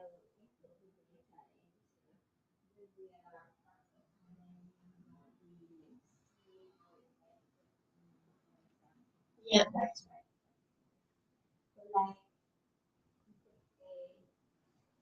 depending on the needs that activation is saying, you need at certain intervals in the government to actually further engage. Yeah, because that's true participation that you're actually in. And then maybe what could happen, it could be aligned to things that are meant to happen, right? So when you have, ideally, what should happen when budgets are being developed is that people are actually supposed to be engaged in through participatory budgeting, right? So maybe this is something that we could um, promote for governments to do, right? To engage your people when you're developing your budgets and make sure that uh, projects, programs are co-created, so to speak, so that you, or at least that you have an idea of where the money is going before it's actually signed off on, right? And that it reflects your needs. Someone that has been working on budgeting for Norway. We all say that we do citizen engagement when we do budgeting, and it's actually mandatory, and there is written a easily accessible budget with pictures in different local languages, blah blah blah blah blah. You have town hall meetings and all that, but it's pretty much ticking off the boxes because you're supposed to do that to get your support from the UN system and others and so on. So I think that maybe you should think even further. Can we use this information that we have collected? I think we have more information that you didn't used to have before directly into the budget process instead of just the hearings, which sometimes probably have some important input, but I can't really see that it's being fed into the programs.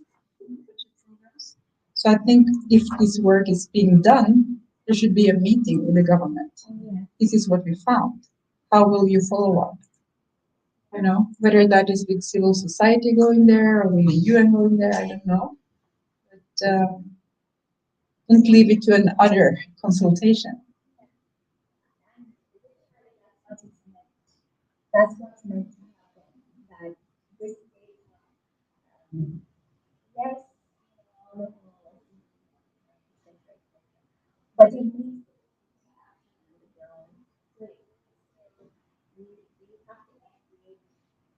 the government and bring it to so that's otherwise when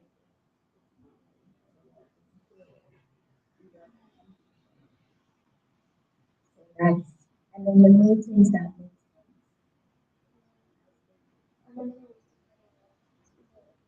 Yes. And does it mean then that you need to have take responsibility and when that we also need to in terms of not expecting that the government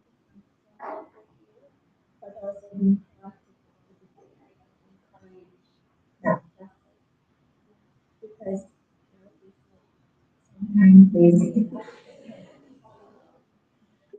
might say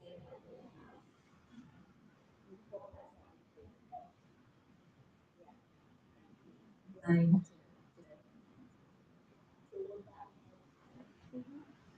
I think so, and there's different ways of doing it. I would not say exactly, you should do it this or that way, but in many countries, although you are working on youth and we all believe that youth should be part of the decision-making process, the truth is that in many countries still, youth are not heard or taken serious.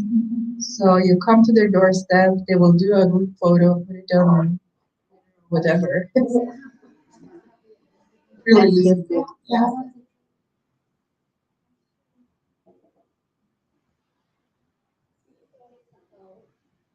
Making sure that things happen. And then think about back to the whole citizen-led coalition where you actually are kind of validators and maybe stewards to ensure that this happens as well because we can do but also I think there's power in actually collectively bringing the voices together and making sure that we hold it.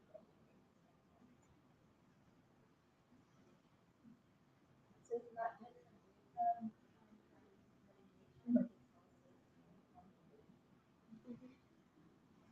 And I do think that media is still quite powerful in many countries where you're. So like doing the reveal of the data information on television or radio also make them more accountable because they always want to look good. And I'm also wondering how to actually get the youth in communities involved. Will you think of getting maybe ambassadors in maybe every district so they could go out and spread the word about the SDG scorecard?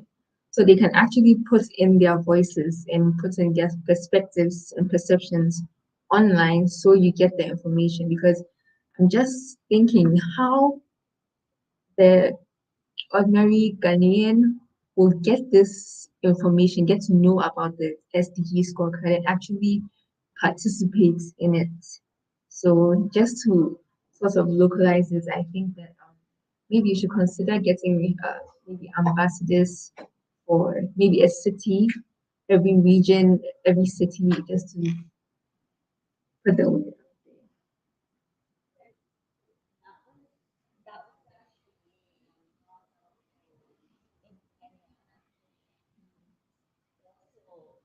the online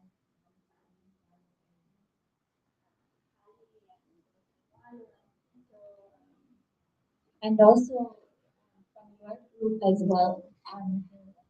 They brought up they all brought up the same thing in terms of well, it's great but then you have young people who are and the term is used privilege, right? So like the privileged few who have access to all of the information and the people who are left behind probably get the word out. Didn't think of how like what a concrete solution would be because you mentioned having champions and so this like you said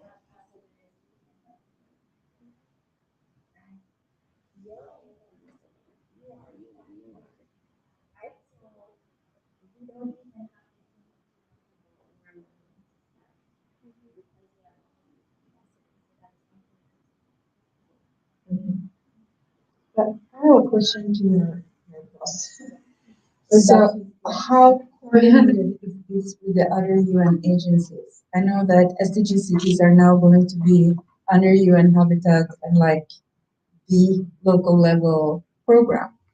But do we know if UNDP is developing something similar or even her organization? So because, you know, certain scale, this is happening already. Maybe not with a refined app as you are having. But I'm just wondering if we are competing with each other or are we talking with one UN on this?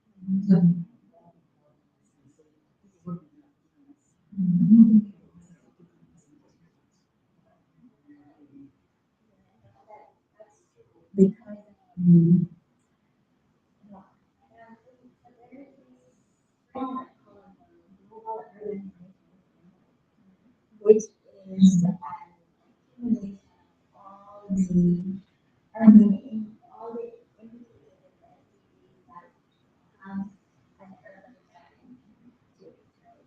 So it's an accumulation of that, and it was just recently adopted by the entire living system.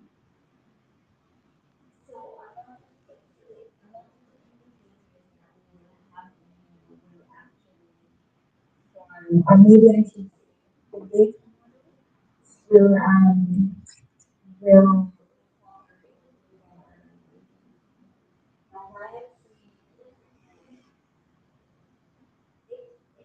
unique for us because this is something that we just recently invented. And also in terms of looking at it from a more level and having the human system fully invested in actually engaging citizens in the data collection process without having to say, oh, let's entirely depend on local government or member states. From my research, I don't see any when agency doing it that way. But even if there are some aspects of what we're doing, the whole idea of it is actually not to compete. You said it, it's about one UN. So we actually want one of the agencies to actually get this right. So if there are opportunities for integration, opportunities for and there actually comes up feedback from them as well from all sides. Because one thing I didn't mention also that's gonna be a part of the UN user aspect is that we're also gonna have our own data doing so from our end we also have a data. We just completed our data sheet. So we collect data as well that we share with members through our projects and countries. So we're collecting data on the data that we also send to them and share with all partners in terms of the impact that we're making. So we want to also have as one UN have that data in the system as well. So on the admin side, any UN entity can actually plug in and see all the data that's available in the UN system based on the work that we're doing. I didn't mention that bit because we're still thinking it through and just using our section as a model.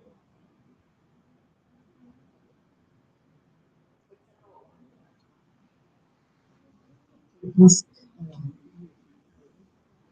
you said that there's some better implement, but it's not. Yeah, and you said that. How do you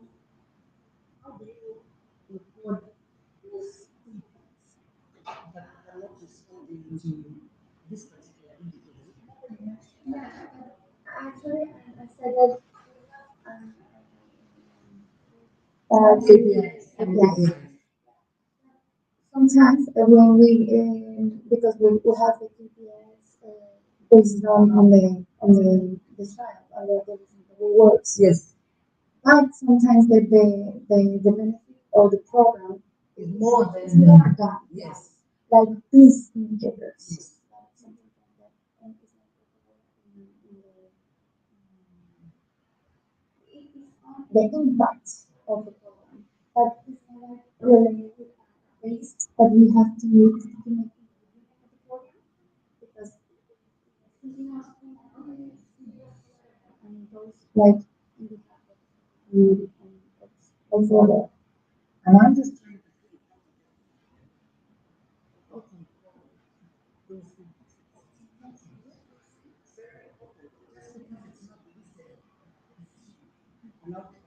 Or vision or happiness.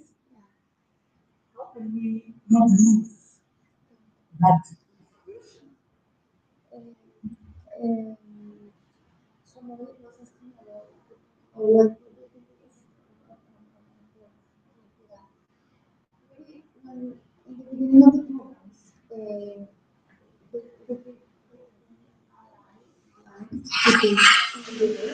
and and make sure that all of the aspects of the program, not just on focusing on well-being that is about what Kali's project is about, well-being of adolescents, but the community, Correct. that other aspects of the environment that they are because we cannot think about in youth because they have parents, because they have communities, and all they are getting benefits of the Correct. work Correct. that we Because work you can't look with. at it in isolation.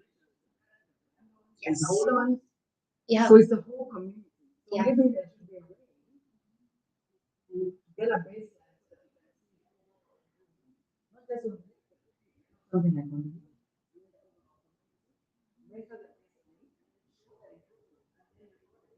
Yeah, I read lots. And lots You information. know, a lot of information.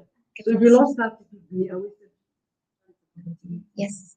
And also talking about things comparing as you are going along. I don't think that is a problem. Some of it you can do for the next time and then you compare. We were here, now we are actually here, and we are doing more than we used to do. You know, so that's part of most theories of change. Then I'm wondering if it is set up in such a way that we can even add something with words. Like if it doesn't fit with the indicators on the score, that you can say like we are doing impact on other, and then happiness or whatever. That it can be something like that after each segment.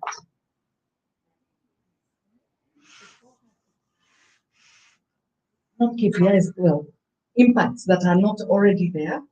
Is there scope to do that on the scorecard? In technology, With the technology, it should be possible. Editor, It's be able to, possible. edit it. How can we analyze it so that it doesn't become like if you interview everybody in the world and everybody has their own little thing, but it has to be certain categories. Like it's not like a sentence or something. It's like happiness or love, whatever.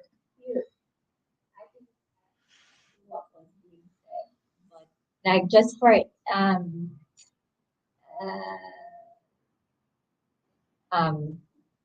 indicators or different areas that's currently not being measured.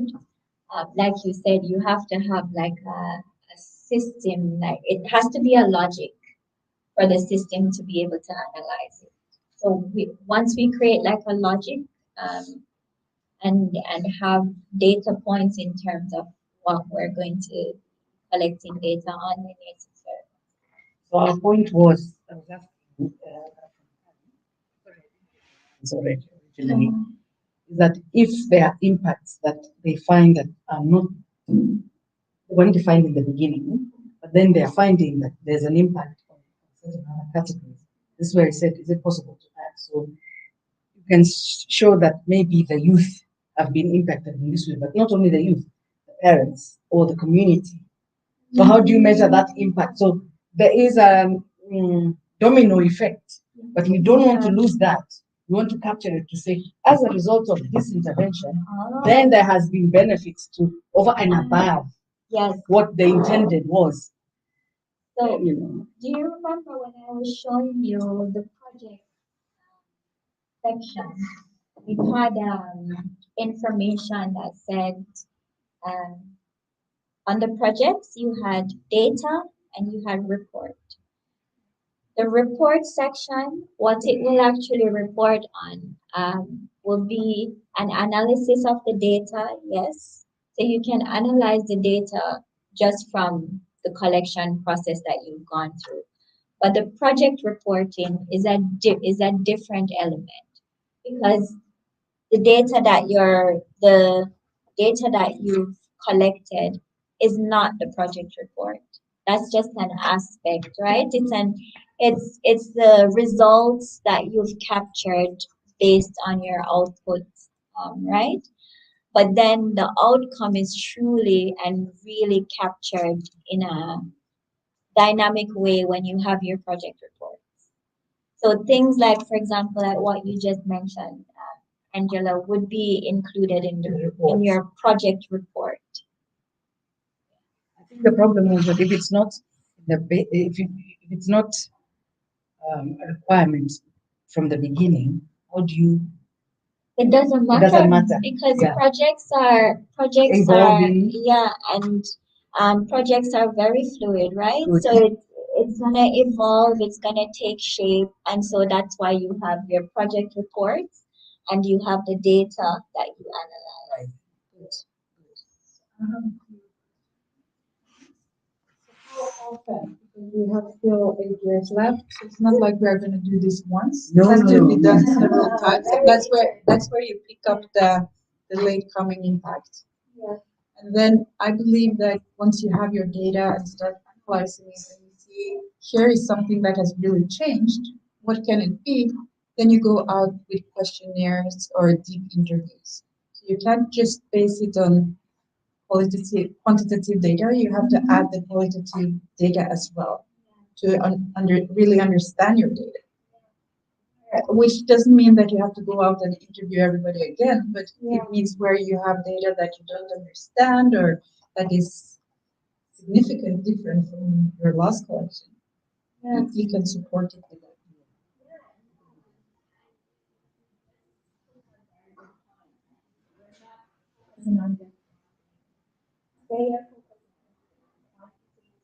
Qualitative. It doesn't give you a very dynamic, complex picture of what the issues are.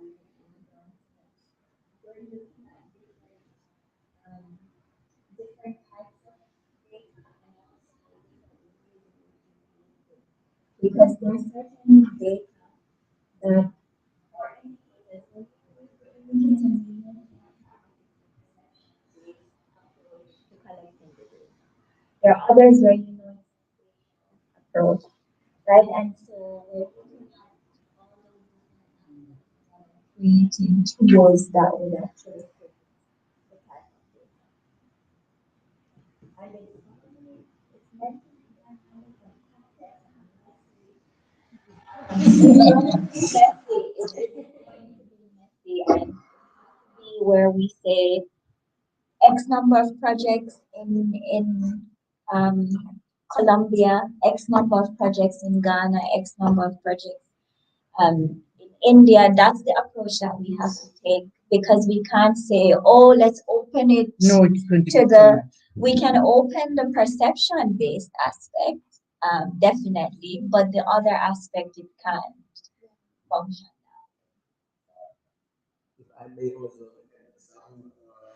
thoughts and ideas in connection of what we are already envisaging also with Ali International Youth Conference. He has the idea to organize a World Climate Action Day with a UN General Assembly resolution and that this would be a day where everybody would be invited to report climate action, or also a special day for resource mobilization for climate action empowerment. But the thinking is here that when you invite people that they report their climate action, they will not look at the indicators of the SDGs also. They will write whatever they think is the subject of the intervention and what are the impacts that they see. And then I think the best way, and the general problem is that people don't know what to do for the climate or also for sustainable development. So we have to listen to the people, let them report in a semi-structured format. And then we need the research community to come in with exploratory research, looking at the data, what people think they can do, where they see impact, and organizing taxonomy, ontology, really, thesaurus, which will then also be the basis for multilingual support, that this reporting functions in a multi-language environment. So this is something that I think would be also relevant to consider, how this open format in combination with a knowledge partner that will help to distill this into a structure that we understand the world better and the action space better.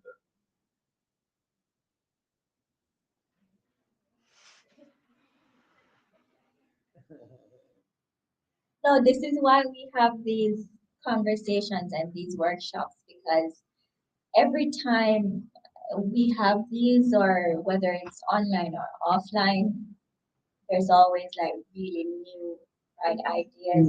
And so the next time we present this, it's going to look a bit different because of this. Taking in all the new ideas. Yeah. Two more things. So one is also what is very much needed is certification and registration of action and impact. Also, if we want to develop incentive mechanisms, SDG entrepreneurship, ecosystems, and so we need to have a way how we say this is really a recognized contribution to the SDGs or to climate action. And so it should be, in this context, a global registry or non-state actors, SDG action and impact, and a mechanism to validate it, verify it, certify it, and register it. And so this is something that we have for our solutions in the field of climate, but as any meaningful climate action has co-benefits for 5, 6, 7 other SDGs. It's the same action space that we are working on, and so also the registry idea would be something that we could nicely develop together and then have entrepreneurship models around this.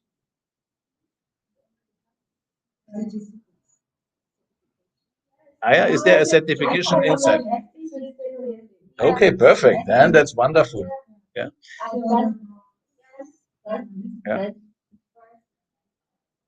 Yeah.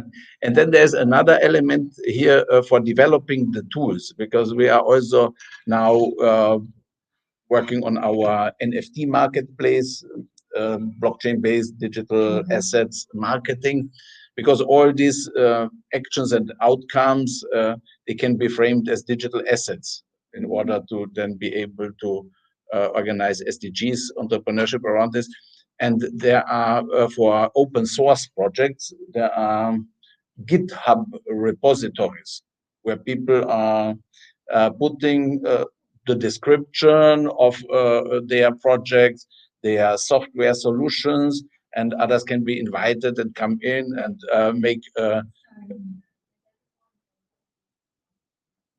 Anyway, it is about collaborative open source software development, that it's not somebody developing it and saying it's intellectual property rights protected, nobody can use it, but it's out there, people can build on it.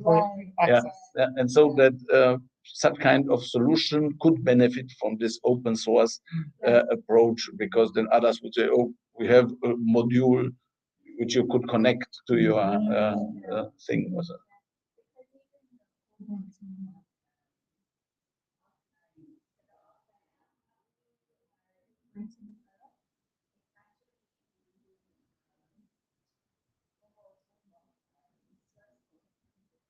Yeah, good, yeah. Mm.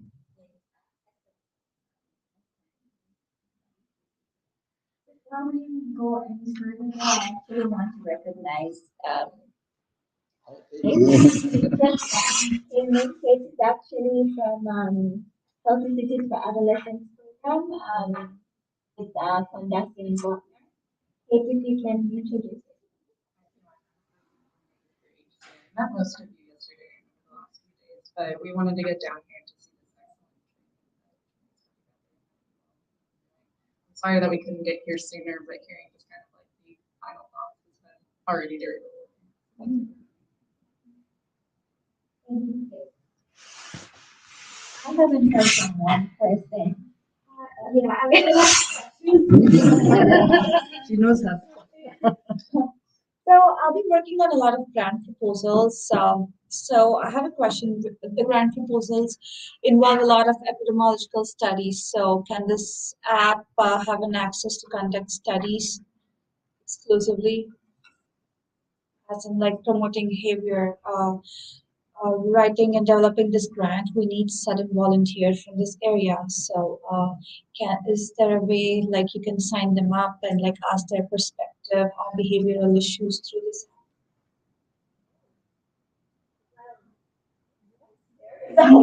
we just have to figure it out. This is a nice idea, and it even got me thinking about the young people who will be using the app.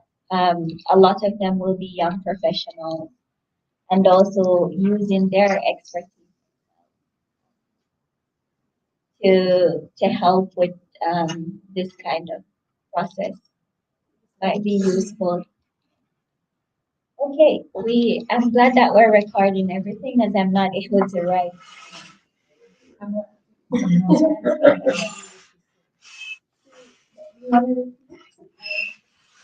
wondering if there's a way this app can be used for epidemiological studies. Okay. Yeah. Oh, okay, so how do you saw the toolkit, right? Oh, you missed it. But there's a toolkit side of it that I shared.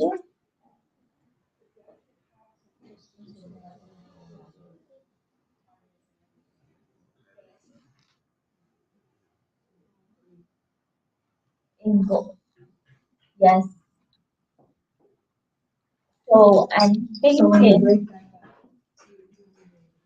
to do that. But I'm also thinking just like a spin off to what she mentioned as well. Just also pulling from subject matter experts as well.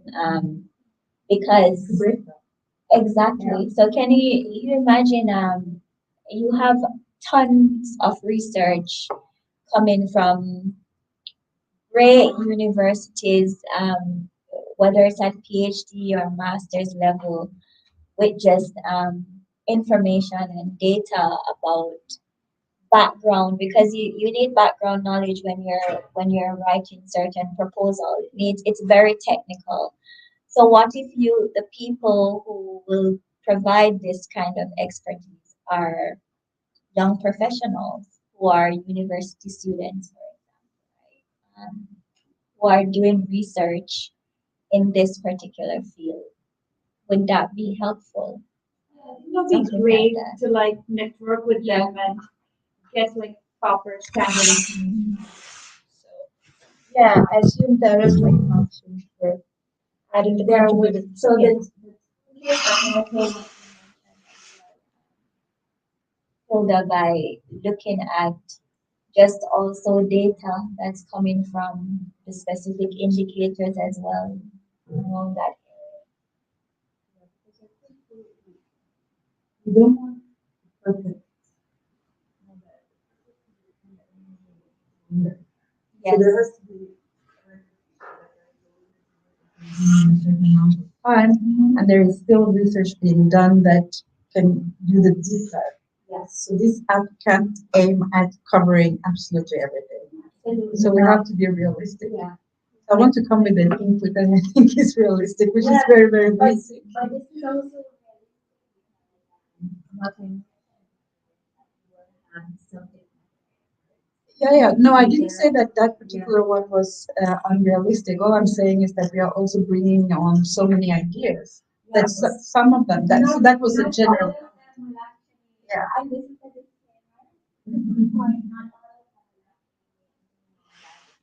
because the whole idea of minimum MVP is that it's minimum, right? But we collect all this feedback, and it's an iterative process where, of course, we add functionalities as we go on, but we have to look at the most feasible ones that would make an So this is not a comment to you.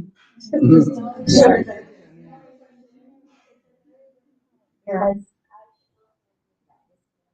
Not every functionality even some would be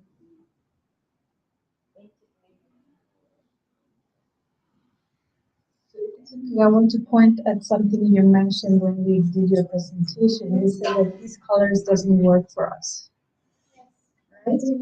And we have leave nobody behind. Maybe this is the time where people with sight vision problems, because there is colors that we know that more people can see. Maybe there should be some sound. So I think that that has to be integrated.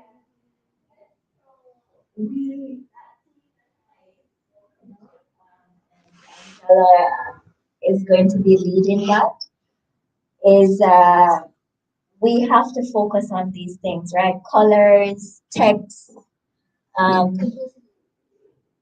Inclusive language, yes, inclusive yes. language, exactly. So how we say something, right, is very important as well. So all of those things we have to take. Why? This is a huge, complex task that requires a lot of different. It's multidisciplinary, right? We all have to come together to work.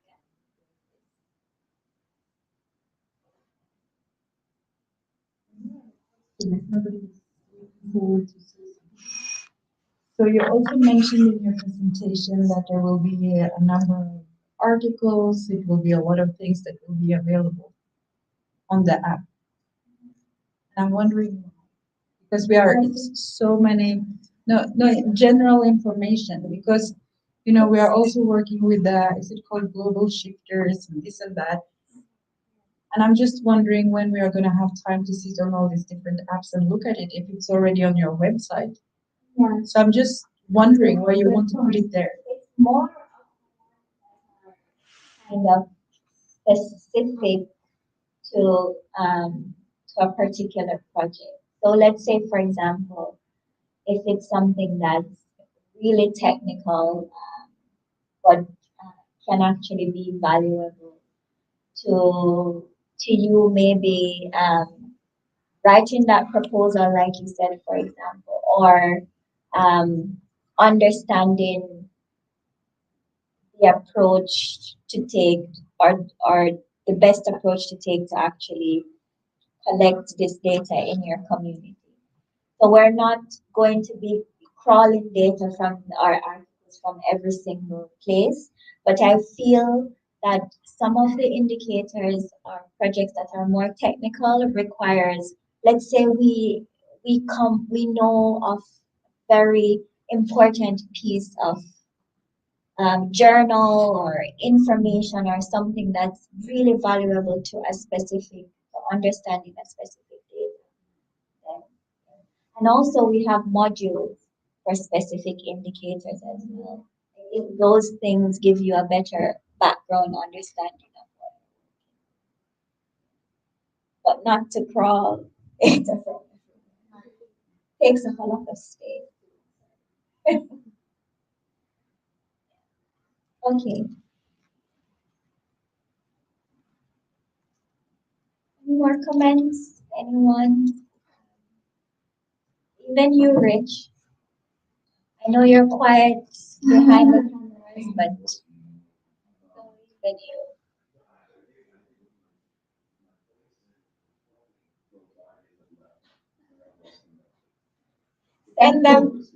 Send them to us.